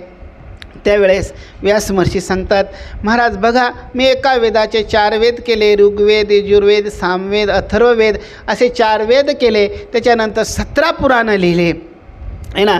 त्याच्यामध्ये मात्र त्या ठिकाणी आहे ना ब्रह्मपुराण आहे, गरुड पुराण आहे, वैवर्त पुराण आहे, नारद पुराण आहे, विष्णू पुराण आहे. त्या ठिकाणी असेच मी मात्र 17 पुराणं लिहिले, पण मला मात्र समाधान लाभत नाही, माझं मन मात्र असं खिन्न आहे असं सांगत आहे.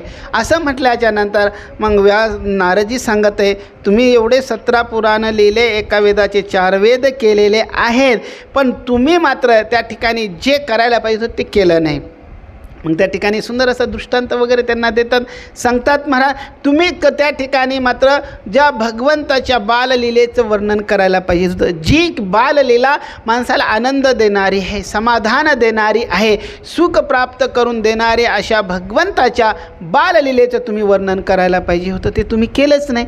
व्यास महर्षी सांगतात असं आता कसं करणार, आता वय झालेलं आहे, डोळ्याला दिसत नाही आहे ना. असं म्हटल्याच्या नंतर मग नारद महर्षी सांगतात की बघा तुम्ही संतांचा आश्रय घ्या आणि संतांचा जर आश्रय घेतला तर त्या ठिकाणी मात्र सारं काही साध्य होतं, म्हणून असं त्या ठिकाणी सांगत आहे. आणि असं सांगितल्याच्या नंतर मग त्या ठिकाणी व्यास महर्षी सांगते, महाराज तुम्हीच मला त्या ठिकाणी उपदेश करा आहे ना, मी तुम्हालाच शरण येतो असं सांगितल्याच्या नंतर मग नारद महर्षी व्यासांना मात्र चतुश्लोकी भागवताचा सुंदर असा काय करतात महाराज उपदेश देतात. आणि मग त्या ठिकाणी कारण मग त्या चतुश्लोकी भागवताचा उपदेश दिल्याच्या नंतर मग व्यास महर्षी ते भागवत घेतात, ते 4 श्लोक घेतात आणि ते घेतल्याच्या नंतर त्या 4 श्लोकाचे मात्र 18,000 श्लोक तयार करतात आहे ना. तेच श्रीमत असं मोठं भागवत आहेत महाराज आहे ना. त्याचे मात्र 12 स्कंद आहे,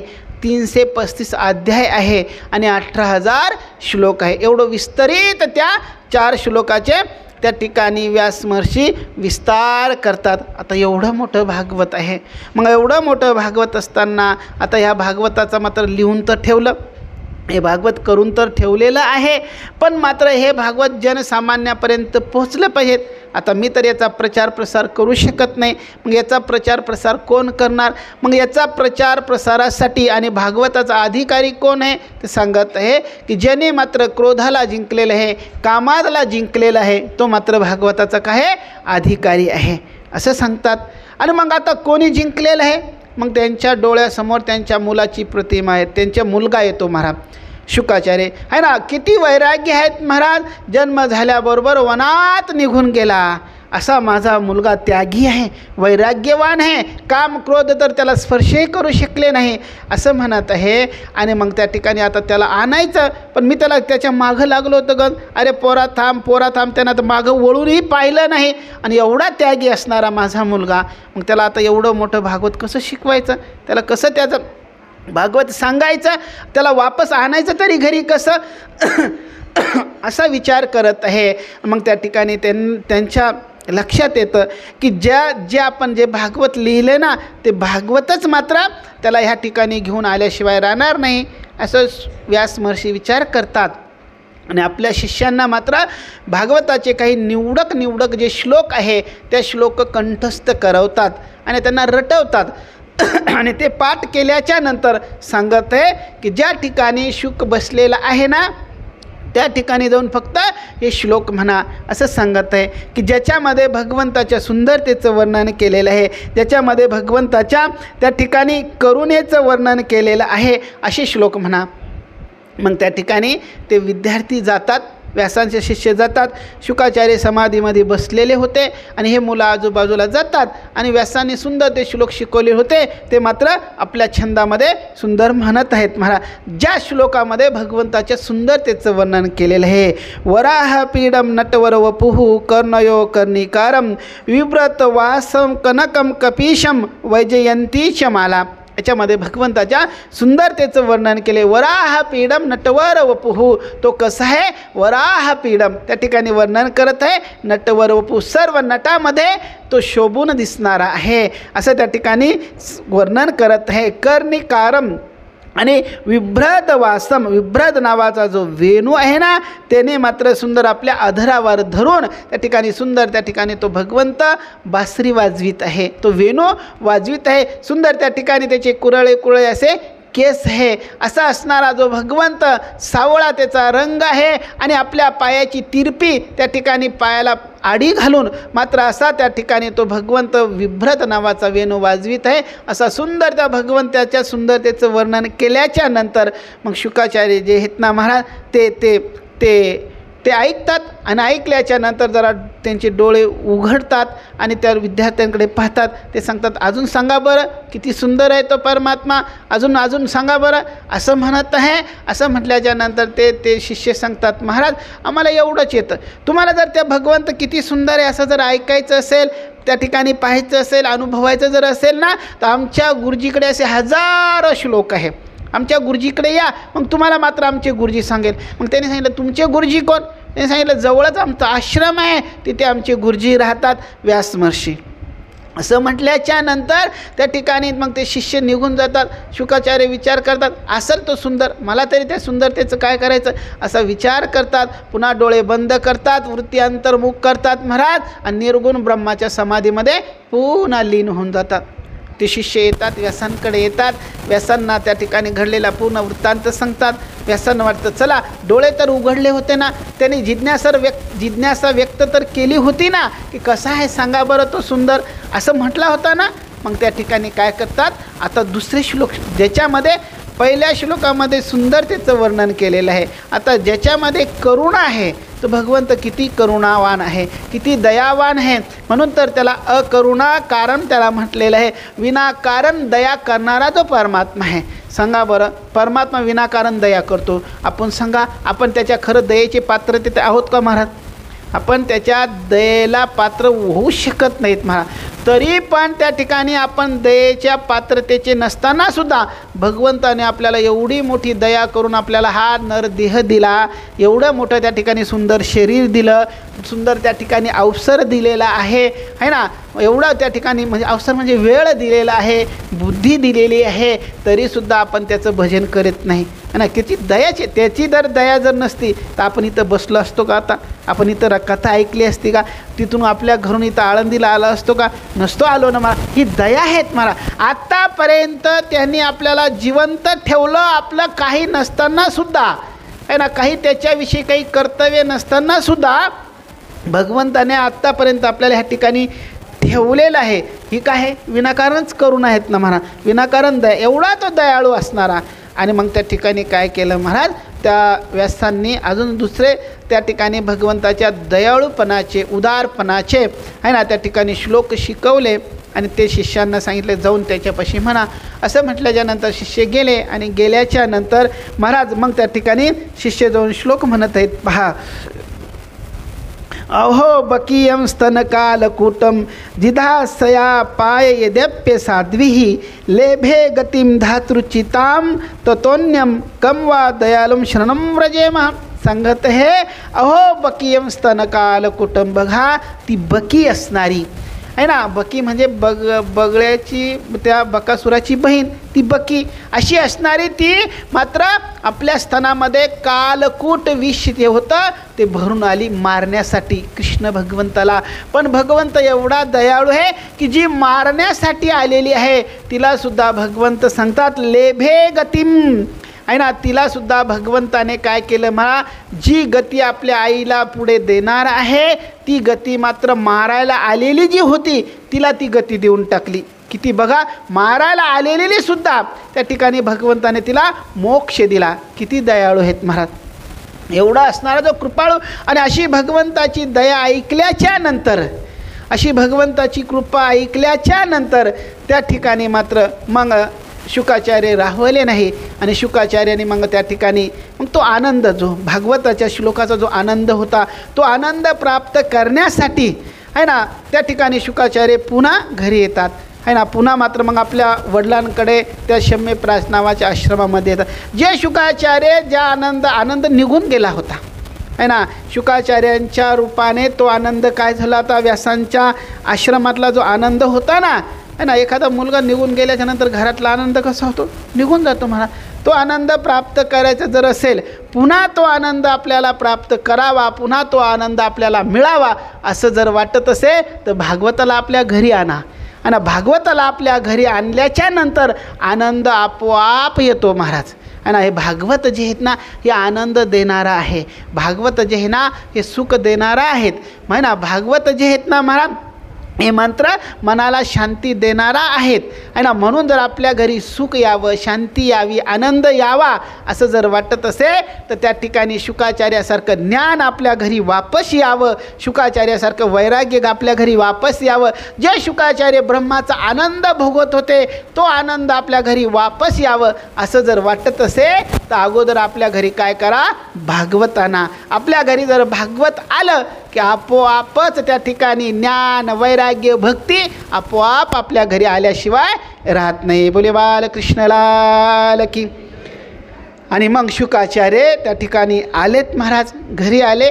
आल्याच्या नंतर त्या ठिकाणी आपल्या वडिलांना साष्टांग दंडवत घातला, त्यांच्या पुढे पालथी मांडी घालून म्हणजे सुखासनावर बसले, हात जोडून प्रार्थना करत आहे, पिताश्री मला ते भागवत सांगा ना, मला त्या भागवताचं अध्ययन करावा असं सांगत आहे ना. मी मात्र त्याचं अध्ययन करण्यासाठी आलेलो आहे असं म्हटल्याच्या नंतर व्यास महर्षी जे आहेत ना ते विचार करतात की याला तर भागवत सांगायचंच आहे, पण त्या ठिकाणी याला जर भागवत सांगितलं तर लोक म्हणून आपल्याच पोराला सांगितलं. पण भागवताचा अधिकारी कोण आहे, ज्याला वैराग्य आहे, ज्याने कामाला जिंकलेला आहे तो भागवताचा अधिकारी. माझ्या मुलाने जिंकलेला आहे, मला माहिती आहे हा भागवताचा अधिकारी आहे, मी याला भागवत सांगायला पाहिजेत. पण लोक म्हणतील आपल्याच पोराला सांगितलं आहे ना, दुसऱ्याला का सांगितलं नाही असं त्या ठिकाणी लोक विचार करतील. म्हणून त्या ठिकाणी व्यास महर्षींनी काय केलं, तुला जर त्या ठिकाणी भागवत शिकायचं असेल, तो आनंद जर प्राप्त करायचा असेल अगोदर जा आणि वेदांत शिकून ये. म्हणून त्या ठिकाणी वेदांत शिकल्याच्या नंतर बघा महाराज त्या ठिकाणी भागवताचा अध्ययन म्हणजे खरं भागवत म्हणजे खरा जो आनंद आहे तर 10व्या स्कंदापासून पुढे आहेत. त्याच्यानंतर अगोदर जे 9 स्कंद आहेत ना, हे 9 स्कंद कशासाठी आहेत महाराज, की तेव्हा आपल्याला त्या भगवंताच्या लीला समजण्यासाठी मात्र 9 स्कंद आहेत है ना. जोपर्यंत 9 स्कंद समजत नाही तोपर्यंत मात्र भगवंताच्या लीला आपल्याला समजू शकत नाही, तो आनंद आपल्याला प्राप्त होऊ शकत नाही. सांगण्याचं एवढं. मग त्या ठिकाणी सांगत आहे तुला जर त्या ठिकाणी भागवत शिकायचं असेल तर अगोदर वेदांत शिकून ये. आणि मग त्या ठिकाणी शुकाचार्यांना मात्र जनक राजाकडे त्या भागवत वेदांत शिकण्यासाठी पाठवतात. आणि वेदांत शिकण्यासाठी पाठवल्याच्या नंतर मग ज्या सांगतात ना महाराज, मग जनक राजा जे होते ते मात्र शुकाचार्यांची परीक्षा घेतात आणि परीक्षा घेतल्याच्या नंतर शुकाचार्य त्यांच्या परीक्षेमध्ये खरे उतरतात आणि मग त्यांना कळतं की शुकाचार्यांनी कामाला आणि क्रोधाला जिंकलेलं आहे. असं ज्या वेळेस त्या ठिकाणी जनक महाराजांच्या लक्षात येतं त्यावेळेस जनक महाराज आपलं सारं काम सोडून शुकाचार्यांकडे येतात आणि साक्षात त्यांना दंडवत घालतात आणि शुकाचार्यांना सांगत आहे, महाराज मी तुम्हाला काय वेदांत शिकवणार, तुम्ही तर साक्षात वेदांत स्वरूप आहात, तुम्ही तर वेदांत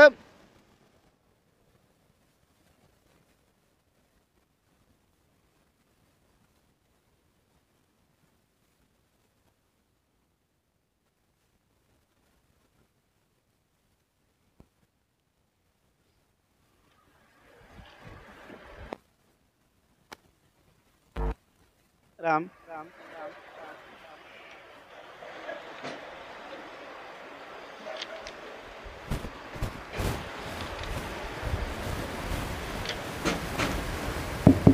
राम राम बोले बालकृष्णला.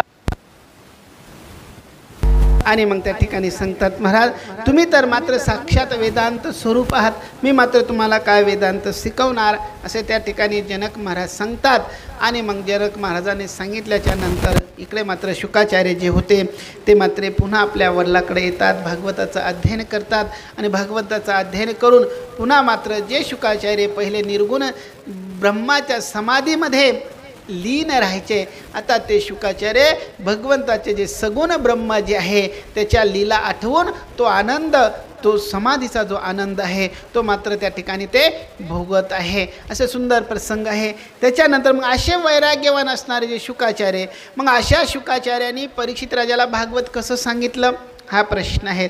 तर त्या ठिकाणी सांगतात महाराज, एक वेळेस असा प्रसंग झाला ज्या वेळेस त्या ठिकाणी पांडव जे होते जे मात्र स्वर्गारोहणाला निघून गेले आणि परीक्षिती जो होता त्यांचा जो मुलगा होता अभिमन्यूचा आहे ना, त्याला मात्र राजगादीवर विराजमान केलं आणि विराजमान केल्याच्या नंतर दिवसामागून दिवस व्यतीत झाले आणि मग त्या ठिकाणी त्याची जी त्या परीक्षितीचा मात्र इरावती नावाच्या राजकन्येशी काय झाला, विवाह झाला.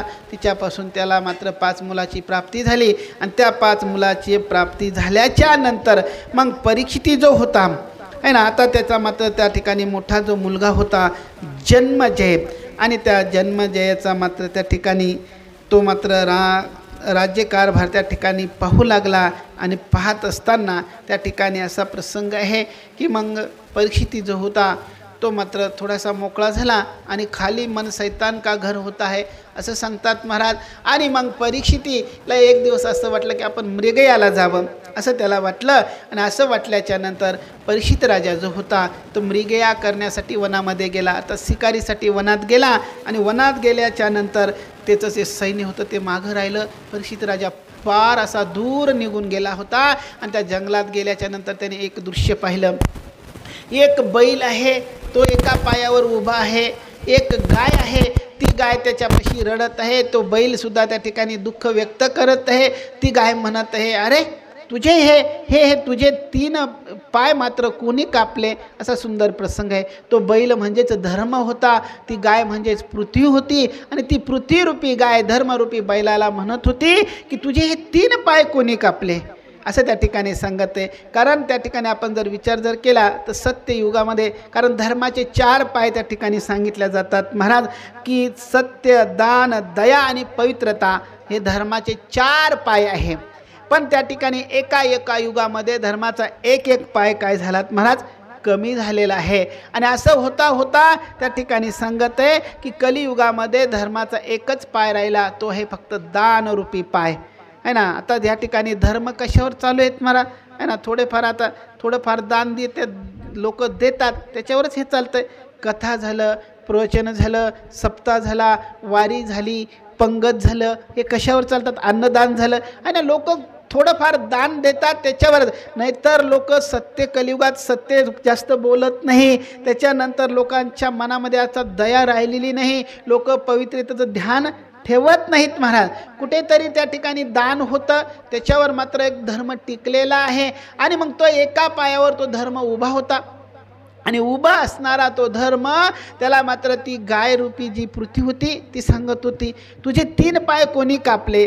त्यावेळेस त्या ठिकाणी तो धर्म सांगत आहे, कोणाचं नाव घेऊ मी कोणाचं नाव घेऊ की माझे 3 पाय कोणी कापले? हे तर सार माझ्या कर्माचाच भोग आहे, कारण हे मात्र माझ्या कर्मानेच माझे 3 पाय काय केलेले, कापून टाकलेले, असं सांगत आहे. सांगतात महाराज की कर्म प्रधान ईश्वरची राखा, जो जश करही तस फल चाखा. सर्वात मात्र कर्म प्रधान आहे ना. तुमचं जसं कर्म असेल त्या कर्मानुसार माणसाला सुख आणि दुःख भोगावं लागतं महाराज. कर्म प्रधान आहेत है ना महाराज. कर्म जे आहे ना हे कोणाला चुकत नाहीत. धर्म असू द्या, देव असू द्या, देवाचा बाप असू द्या, तुमच्या माझ्यासारखे असू द्या, कर्म मात्र भोगावंच लागतं आहे ना. अवश्यमेव भोक्तव्यम कृतम कर्म शुभाशुभम. ते शुभ कर्म असू द्या किंवा अशुभ कर्म असू द्या, त्या ठिकाणी मात्र ते भोगावंच लागतं. म्हणून कर्म करत असताना चांगलं कर्म करा. धर्म आता त्याच्यावर खूप मात्र शास्त्र अर्थ त्या ठिकाणी तो बैल त्या गाईला सांगत आहे. ती गाय म्हणते आहे ना, देवाने माझ्यावर जन्म घेतला, देव मात्र तुला सोडून गेला, मला सोडून म्हणजे ह्या पृथ्वीवरून निघून गेले, त्याचं तुला दुःख आहे का? म्हणून तू रडत आहे का? म्हणून तू खेद करत आहेत का? तुझे हे पाय कोणी कापले? असं त्या ठिकाणी सांगत आहे. आणि त्या ठिकाणी असं म्हटल्यानंतर मला मात्र त्या ठिकाणी माझ्या कर्मानेच माझे पाय कापलेले असं सांगत आहे. माझंच कुठेतरी चुकलं असेल, माझंच त्या ठिकाणी कुठेतरी कर्म मात्र वाईट असेल आणि त्याच्यामुळे मात्र मला हा भोगावा लागत आहे असं त्या ठिकाणी सांगत आहे. आणि असं सांगत असताना त्यांचा तो संवाद चालू असताना तेवढ्या त्या ठिकाणी एक अक्राळ विक्राळ पुरुष येतो. त्याच्या हातामध्ये तलवार आहे आणि धर्माचा जो एक पायावर तो उभा होता ना, तो पाय कापण्यासाठी सुद्धा प्रवृत्त होतो. आणि हे सारं दृश्य मात्र तो परीक्षिती पाहत होता. आणि पाहत असताना त्या ठिकाणी मग तो पुरुष जो होता ना, त्या पुरुष तो धर्माचा पाय कापायला प्रवृत्त झाल्याबरोबर परीक्षितीने त्याला आवाज दिला, कोण आहेस तू? का त्या बैलाचा पाय कापत आहे? असा त्या परिस्थितीचा आवाज ऐकल्याबरोबर तो पुरुष अत्यंत थरथर कापू लागला. त्याच्या हातातलं खड्ग खाली गळून पडला आणि त्या ठिकाणी तो सांगू लागला, महाराज मी कली आहे.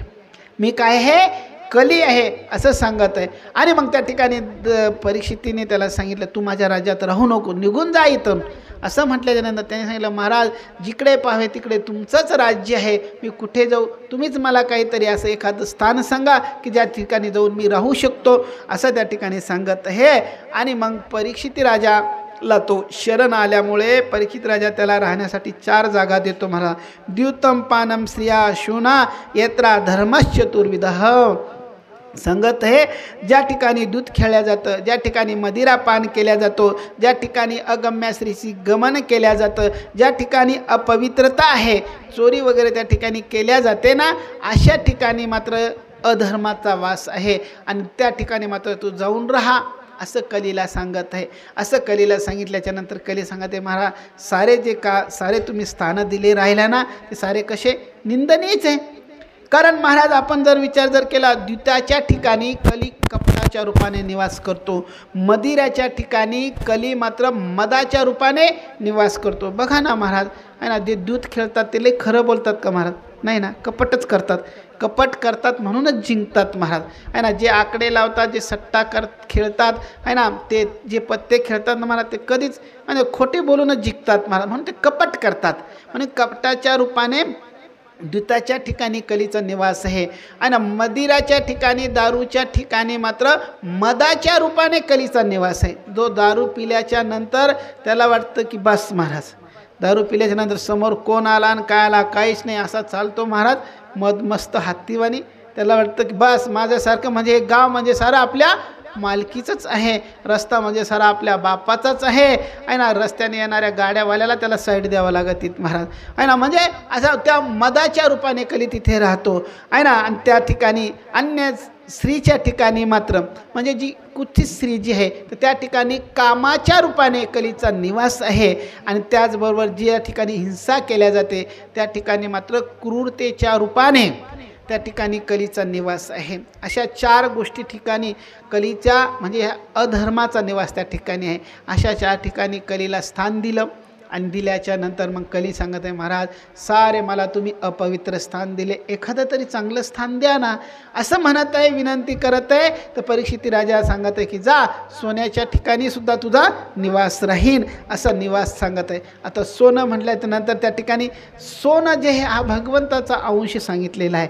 भगवंताची विशेष 10वे अवतार म्हणे त्या ठिकाणी हिरण्यगर्भ ज्याला म्हटलं जातं आहे ना, हिरण्यगर्भ म्हणजे त्या ठिकाणी हिरे म्हणजे सोनं, तर सोन्यामध्ये विशेष भगवंताचा अंश मानला जातो असं असणारं सोनं. पण ज्या ठिकाणी अधर्माने कमवलेलं जे सोनं आहे, त्या ठिकाणी अधर्माने कमावलेलं जे धन आहे, अधर्माने कमावलेलं जे सोनं आहे, अशा ठिकाणी मात्र कलीचा निवास राहतो. आणि मग त्या ठिकाणी कलीला सांगितलं जा, त्या सोन्याच्या ठिकाणी तुझा निवास राहील. असं सांगितल्याच्या नंतर त्या ठिकाणी कलीने त्या ठिकाणी लगेच मात्र काय केलं, महाराज परीक्षितीच्या मुकुटामध्ये प्रवेश केला. आता परीक्षिती राजाच्या डोक्यामध्ये जो मुकुट होता ना, तो मात्र जरासंधाचा मुकुट होता. आणि जरासंधाने काय केलेलं होतं, महाराज ह्या प्रजेकडून रयतेकडून जास्त कर वसूल करून तो मुकुट बनवलेला होता. आणि म्हणून त्या ठिकाणी ते अधर्माने त्या ठिकाणी ते सोनं कमवून त्याने तो मुकुट बनवलेला होता. म्हणून कली त्या डोक्यामध्ये त्या मुकुटात घुसला आणि त्या मुकुटात घुसून मात्र त्याच्या परीक्षितीच्या डोक्यामध्ये घुसला, असा प्रसंग आहे. आणि मग त्या ठिकाणी त्या धर्माला म्हणजे त्या बैलाला अभय दिलं, कलीला सुद्धा त्या ठिकाणी त्यांनी अभय दिलं, कारण कली शरण आलेला होता. धर्माला सुद्धा वाचवलं. आणि मग परीक्षित राजा आपलं पुढच्या शिकारीसाठी निघालेला असताना दूर गेला, त्याला तहान लागली होती, भूक लागली होती, म्हणून तो त्या ठिकाणी पाण्याचा शोध करू लागला. तर करत असताना त्या ठिकाणी असा प्रसंग आहे, एका आश्रमामध्ये गेला. आणि त्या आश्रमात गेल्याच्या नंतर त्या आश्रमामध्ये मात्र तिथे मात्र एक महात्मा राहत होते, शमीक नावाचे ऋषी. आणि त्याचे जे विद्यार्थी जे होते, त्याचे मुलगा जे होता, ते मात्र नदीवर त्या ठिकाणी गेलेले असताना एकटेच शमीक नावाचे ऋषी आश्रमात होते. आणि ते मात्र निवांत स्थान होतं, एकटे असल्यामुळे त्यांनी ध्यान लावलं. आणि ध्यान लावल्याबरोबर ते समाधीमध्ये लीन झाले. आणि तेवढ्यात परीक्षिती राजा त्या आश्रमात गेला. परीक्षित राजाने त्यांना सांगितलं, मला भूक लागली, मला तहान लागली, काहीतरी खायला द्या, प्यायला द्या. पण ते समाधीमध्ये असल्यामुळे त्यांना मात्र कोण आलं कोण गेलं बाहेरचं जगातील काहीच त्यांना ज्ञान नव्हतं, महाराज. आणि परीक्षित राजाला वाटलं की बघा, मी ह्या राज्याचा राजा आहे, माझ्या दानावर ह्या ठिकाणी हे आश्रम चालतात, माझ्यामुळे मात्र हे निर्भीड त्या ठिकाणी निर्भय ह्या ठिकाणी वावरतात, मी यांचं संरक्षण करतो. आणि मी यांच्या आश्रमात आल्याच्या नंतर यांनी माझा अतिथी सत्कार करू नये, मला पाण्यालाही विचारू नये, असं म्हणून त्या परीक्षितीला राग आलात, महाराज.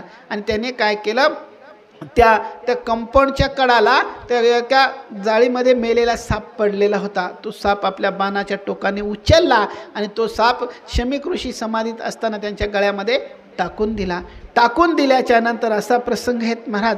आणि मग परीक्षित राजा निघून गेला.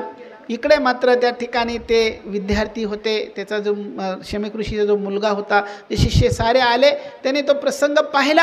आणि पाहिल्याच्या नंतर त्या ठिकाणी तो सिंगी जो होता शमीक ऋषीचा मुलगा, त्याला राग आला. पहा, त्याने विचार केला, माझे वडील समाधीस्थ असताना कोणीही दुष्टता केली, समाधीत असताना त्यांच्या गळ्यामध्ये हा मेलेला साप टाकला, असं म्हणून त्याला राग आला. त्याने हातामध्ये पाणी घेतलं, संकल्प केला, जेणे कोणी माझे वडील समाधीत असताना त्यांच्या गळ्यामध्ये मेलेला साप टाकला, याच सापांचा पूर्वज जो तक्षक आहे, तो मात्र आजपासून 7व्या दिवशी त्याला दंश करेन आणि त्याचा मृत्यू होईल. असा संकल्प सोडून त्याने पाणी सोडून दिलं, महाराज. शाप देऊन टाकला. आणि शाप दिल्याच्या नंतर मग ते साप काढला. शमीक ऋषींची त्या ठिकाणी समाधी वगैरे उघडल्या गेली. मग शमीक ऋषीला तो वृत्तांत सारा कळाला. आणि कळाल्याच्या नंतर शमीक ऋषी आपल्या मुलाला सांगते, अरे तो राजा आहे, राजा हा मात्र त्या ठिकाणी भगवंत विष्णूचं स्वरूप आहे. आणि त्याचं तो आपल्या आश्रमात आल्याच्या नंतर आपण त्याचा अतिथी सत्कार करायला पाहिजे होता, त्याला पाण्याला विचारायला पाहिजे होतं, त्याला कलेवा म्हणजे नाश्त्याला विचारायला पाहिजे होतं, आपलं कर्तव्य होतं. आणि ह्या राजाच्याच दानावर, ह्या राजाच्या संरक्षणामुळे आपले आश्रम सुरक्षित आहे, आपले आश्रम चालतात. आणि त्या राजाच्या थोड्याशा चुकीसाठी तू त्याला एवढा मोठा शाप दिला. असं त्या ठिकाणी शमीक ऋषी म्हणत आहे. आणि मग शमीक ऋषीला दया आली, कारण संत हृदय नवनीत समाना, त्यांचं हृदय जे होतं त्या ठिकाणी ते द्रवीभूत झालं. त्यांना वाटलं की एवढा सात्विक राजा असताना, कारण तो पांडवांचा पौत्र होता महाराज, एवढा सात्विक राजा आणि त्याला शाप लागला, तर त्याला मात्र मुक्तीचं काहीतरी त्याला साधन करता यावं म्हणून आपला गौरमुख नावाचा जो शिष्य होता तो शिष्य मात्र त्यांनी त्या ठिकाणी पाठवला परीक्षित राजाकडे. आणि पाठवल्याच्या नंतर महाराज इकडे जसा परीक्षित राजा घरी पोहोचला आणि घरी पोहोचल्यानंतर आपला मुकुट काढून ठेवल्याबरोबर त्याच्या लक्षात आलं, अरे आपल्याकडून अशी खूप मोठी आज चूक झाली. आज मात्र एका ऋषीच्या गळ्यामध्ये मी मात्र मेलेला साप टाकला, मात्र ऋषीचा अपराध झाला असं त्याच्या लक्षात आलं. आणि आपल्या पत्नीला इरावतीला सांगू लागला, माझ्याकडून खूप मोठी चूक झाली, ह्या शरीराने, ह्या हाताने ही चूक केली, ह्या शरीराने ही चूक केली, हे शरीर आता नाही राहिलं तरी चालतं, कारण एवढा मोठा मी अपराध केलेला आहे म्हणून पश्चाताप करू लागला. आणि तेवढ्यात मात्र हा शिष्य तिथे आला. आणि आल्याच्या नंतर त्या ठिकाणी तो शिष्य आल्याच्या नंतर त्यांना तो वृत्तांत सांगितला. आणि महाराज तुम्हाला 7 दिवसात मरण्याचा शाप लागलेला आहे, तुम्हाला जर 7 दिवसामध्ये आपल्या मुक्तीचा काही उपाय करता आला तर करा, असं आमच्या गुरुदेवाने तुम्हाला निरोप दिलेला आहे. आणि परीक्षित राजा त्या शमीक ऋषीचे अनेक धन्यवाद व्यक्त करतो की बघा, मला तर त्यांनी शाप देऊन लगेच त्या ठिकाणी मरण्याचा शाप द्यायला पाहिजे होता, असा माझा अपराध आहे. पण ऋषी हृदय किती त्यांचं व्यापक हृदय आहे की त्यांनी मात्र त्या ठिकाणी मला 7 दिवसाचा अवकाश दिला असं म्हणून उलट त्यांची धन्यता व्यक्त करत आहे. आणि परीक्षित राजाने त्या क्षणाला मात्र काय केलं महाराज, आपला जन्म ज्याला राजगादीवर बसवलं आणि साऱ्या राज्याचा त्याग करून परीक्षित राजा जो होता तो मात्र गंगेच्या किनारी एका वडाच्या झाडाखाली येऊन बसला. आता राजाला शाप लागला. आणि एखाद्या सात्विक पुरुषाला, एखाद्या सद्ग्रस्ताला त्या ठिकाणी जर दुःख जर झालं तर साऱ्या जगाला काय होत असते, दुःख वाटत असतं, हळहळ वाटत असते. आणि परीक्षित राजा अत्यंत सात्विक होता. आणि असा असणारा जो राजा, मग त्याला शाप लागल्यामुळे सारे ऋषी मुनी त्या ठिकाणी या महाराज बोली बालकृष्ण लाल की जय.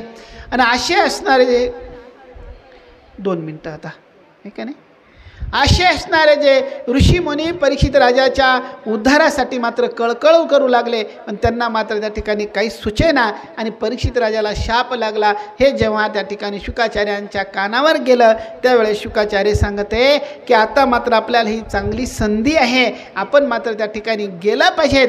आणि मग त्या ठिकाणी परीक्षित राजाला ज्या ठिकाणी शाप लागलेला होता त्या ठिकाणी मात्र शुकाचार्य येतात. आणि शुकाचार्य आल्याच्या नंतर मग त्या ठिकाणी परीक्षित राजा ते ऋषी मुनी शुकाचार्यांचं सुंदर असं स्वागत वगैरे करतात. आणि स्वागत केल्याच्या नंतर मग शुकाचार्य जे आहेत आहे ना, मग ते शुकाचार्यांना परीक्षित राजा सुंदर असा प्रश्न विचारतो महाराज, अतः पृच्छामि संसिद्धिम योगिनां परमं गुरुः.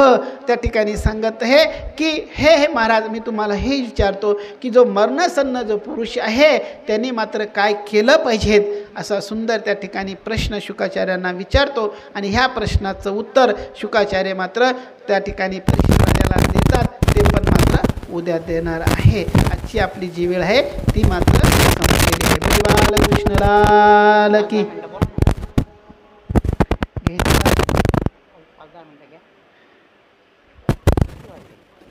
5 वाजले की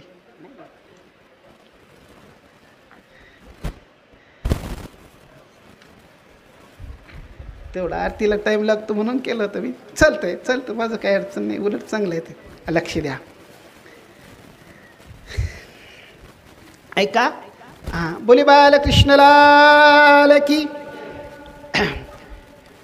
शुकाचार्यांना ही वार्ता कळाल्याच्या नंतर महाराजांचा आदेश आहे ठिकाणी 10-15 मिनटं अजून, कारण रोज आपल्याला सेवेला टाईम कमी भेटतो. ही भगवंताची इच्छा आहे की चला 5-10 मिनटं आपल्याला जास्त भेटले, आनंद आहेत, लक्ष द्या. तर ह्या ठिकाणी शुकाचार्य जे आहेत त्यांच्या कानावर ही वार्ता गेली. आणि गेल्याच्या नंतर शुकाचार्याने आपली समाधी सोडली आणि परीक्षित राजाच्या त्या सभेमध्ये आले.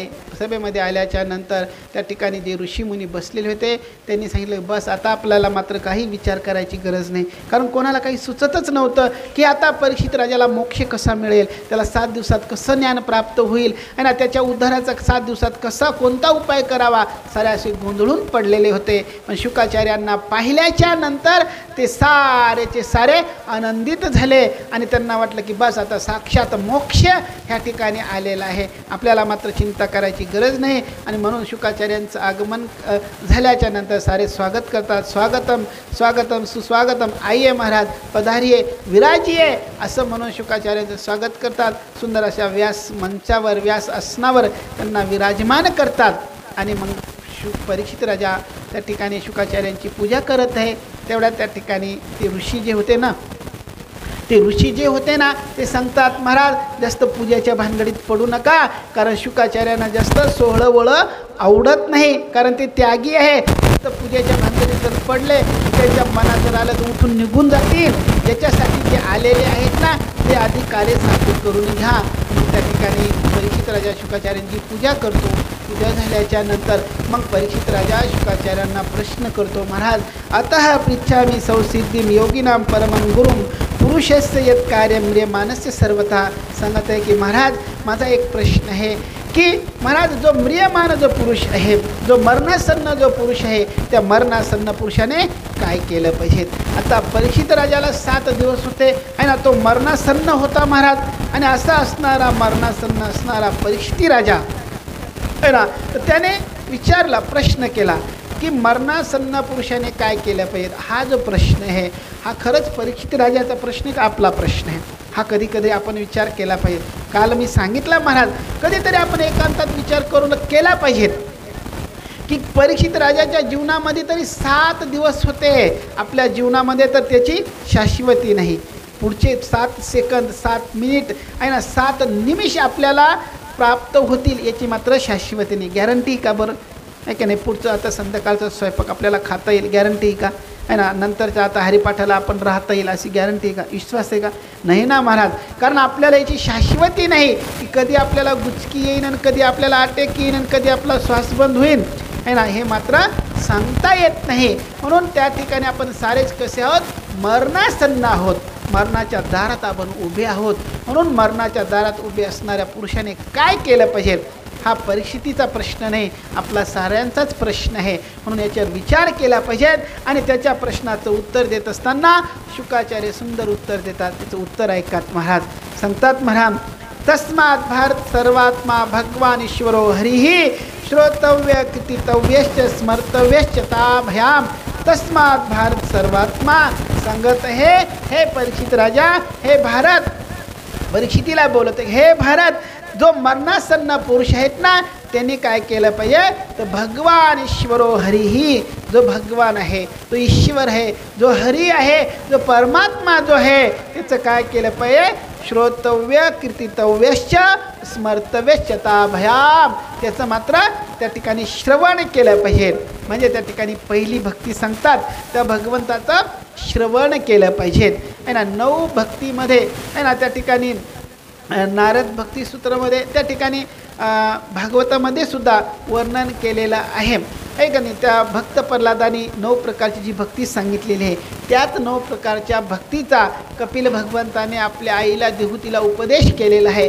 तेच हे सांगत आहे की माणसाने सर्वात पहिले काय केलं पाहिजे, कोणी मरणासन्न पुरुषाने, जो मरणासन्न आहे त्याने श्रोतव्य त्या भगवंताचं श्रवण केलं पाहिजे.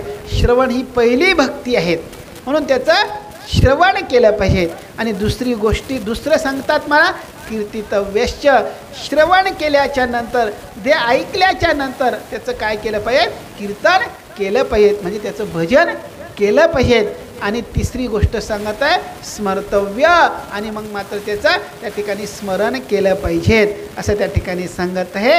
म्हणजे त्या ठिकाणी भगवंताची भक्ती केली पाहिजे. कोणी मरणासन्न पुरुषाने. पहिली भक्ती आहे श्रवण, दुसरं आहे कीर्तन, आणि नंतर मात्र ध्यान आहे, स्मरण आहे, ते मात्र केलं पाहिजे. कोणी केलं पाहिजेत पण ते हे ना, जे मरणार आहे ते नाही, आपण तर मरणारच नाही. मरणार आहे का आपण, नाही ना मरणार आहे ना, मग आपण मरणार आहे ना, तर आपण मात्र त्याचं श्रवण केलं पाहिजे. नाहीतर आळंदीत येऊन बी जर झोपा काढीत असेल तर फायदा काय बरं त्याचा, आहे का नाही. म्हणून माणसाने त्याचं पहिली भक्ती श्रवण करत आहे, त्याच्यानंतर दुसरं हे कीर्तन आहे, त्याचं भजन केलं पाहिजे, माळा जपल्या पाहिजेत, आहे ना. जो मंत्र तुम्हाला गुरुजीने दिलेला आहे त्याचं कीर्तन केलं पाहिजे. पुन्हा कीर्तन झाल्यानंतर त्याचं स्मरण केलं पाहिजे, त्याचं ध्यान केलं पाहिजे, तो आपल्या अंतर याच्यामध्ये आला पाहिजे, असं त्या ठिकाणी सांगत आहे.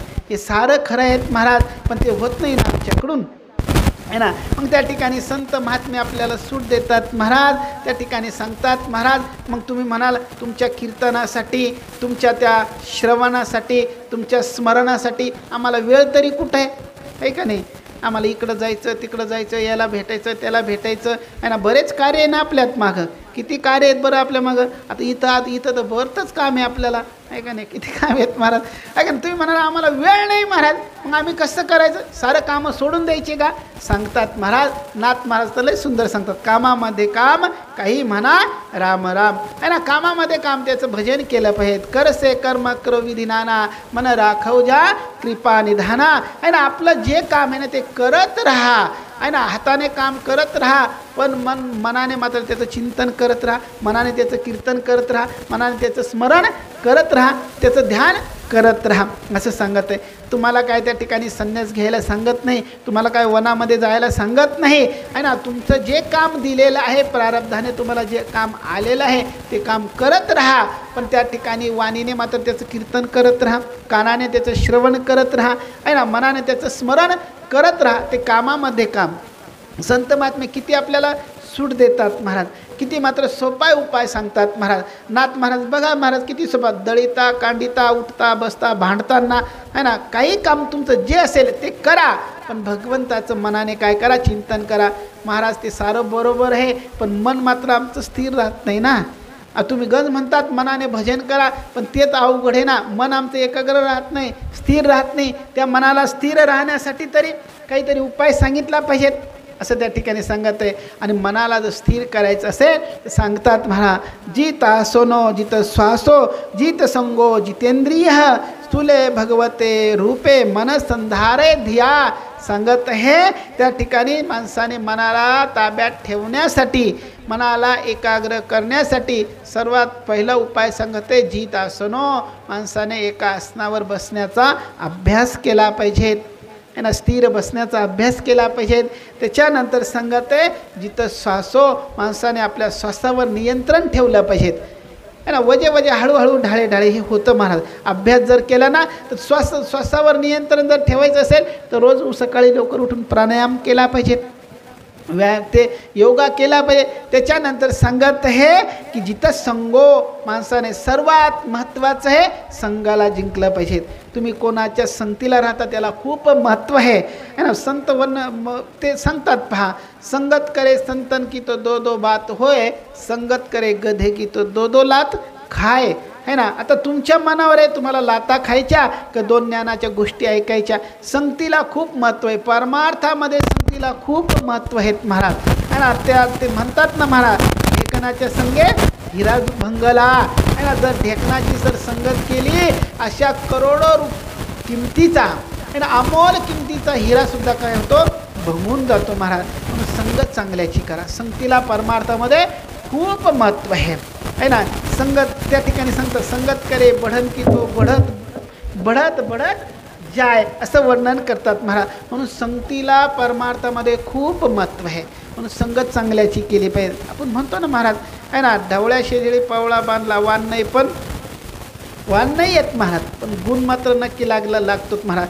जर तुम्ही जर त्या ठिकाणी महाराज एखाद्या तंबाखू खाणाऱ्याच्या बरोबर जर राहिलेत ना, वजे तो म्हणतो काय होतं, दाढ दुखती ना, थोडीशी तंबाखू धर दाढी, असं म्हणतो महाराज. असे धरता एवढा गोळा तोंडात धरल्या जातो महाराज. एखाद्या पिणाऱ्याच्या संगतीनं जर त्या ठिकाणी राहिला ना, आणि मग तुला माझं ऐकायचं नाही का, मग तू माझा मित्र नाही का, आहे ना, वगैरे. आता ते बघा कसं पटवतात महाराज. पिणारे अगोदर त्या ठिकाणी स्वतःची पाजतात, नंतर मग मात्र आहे ना पाजायला लावतात. मला एवढंच सांगायचं आहे की माणसाने संगत मात्र चांगल्याची केली पाहिजे. संगतीला खूप महत्त्व आहे. म्हणून माणसाच्या उत्कर्षासाठी संगत कारणीभूत असते. तुम्ही जर चांगल्याची संगत केली तर निश्चित मात्र लोक व्यवहारात दिसतो. आता बघा तुम्ही महाराज, लोक पोरी देताना काय पाहतात, तो कोणाच्या संगतीला राहतो, कोणाच्या बरोबर राहतो आहे ना, हे मात्र नक्की लोक निहाळतात महाराज. तो जर चांगल्या महाराजांच्या, एखाद्या चांगल्या माळकऱ्याच्या, एखाद्या सात्विक पुरुषाच्या संगतीला जर राहत असेल ना, लोक म्हणतात नाही नाही तो चांगला आहे बरं का, आहे ना, त्याची संगत चांगली आहे, चांगल्याच्या संगतीला तो राहतो, तो महाराजाच्या संगतीला तो राहतो असं म्हणतात महाराज. पण जास्त विचार करत नाही ते. मला हे सांगायचं आहे की संगत मात्र माणसाने काय केली पाहिजे, जिंकली पाहिजेत आहे ना. म्हणून त्या ठिकाणी संगतीचं सांगत असताना, त्या ठिकाणी त्या मदालसेचं उदाहरण देत असताना सांगतात महाराज माऊली वर्णन करतात. मदालसेचे श्लोक आहे त्याच्यामध्ये सुद्धा असं वर्णन आलेलं आहे महाराज. संगम सर्वात्मा त्यज्य, त्या ठिकाणी सांगत आहे माणसाने तर खरं एकटंच राहिलं पाहिजे, स्वतःचाच मित्र माणसाने स्वतः झालं पाहिजे. पण जर तुम्हाला तर कर्मच नसेल एकट्याला, तर त्या ठिकाणी एखाद्या सद्ग्रंथाला तुम्ही आपला मित्र बनवा. सद्ग्रंथाची संगती करू शकतात, सत्शास्त्राची संगती करू शकतात. मला एवढंच सांगायचं आहे की सर्वात त्या ठिकाणी सांगत आहे की संगतीला काय खूप महत्त्व आहे. म्हणून संगत चांगल्याची करा. बघा बरं, आता जर तुम्ही महाराजाची संगत केली नसती तर तुम्हाला इथं भागवत ऐकायला भेटलं असतं का बरं, आहे ना, इंद्रायणीचं स्नान झालं असतं का बरं, तुम्हाला माऊलीचं दर्शन झालं असतं का बरं, आहे ना. ज्याने ज्याने संग केला, ज्याने ते जे महाराजांच्या सान्निध्यात आले त्यांना परमार्थ घडतो की नाही बरं, आहे ना. भागवत ऐकायला भेटतं, चांगल्या ज्येष्ठ वक्त्यांचं त्या ठिकाणी श्रवण करायला भेटतं. एवढंच नव्हे, 7, 8, 9 दिवस मात्र रोज माऊलीचं दर्शन आहे. आपल्या ह्या ठिकाणी इंद्रायणीचं काय स्नान आहे. हा कशाचा परिणाम आहे, हा संगतीचा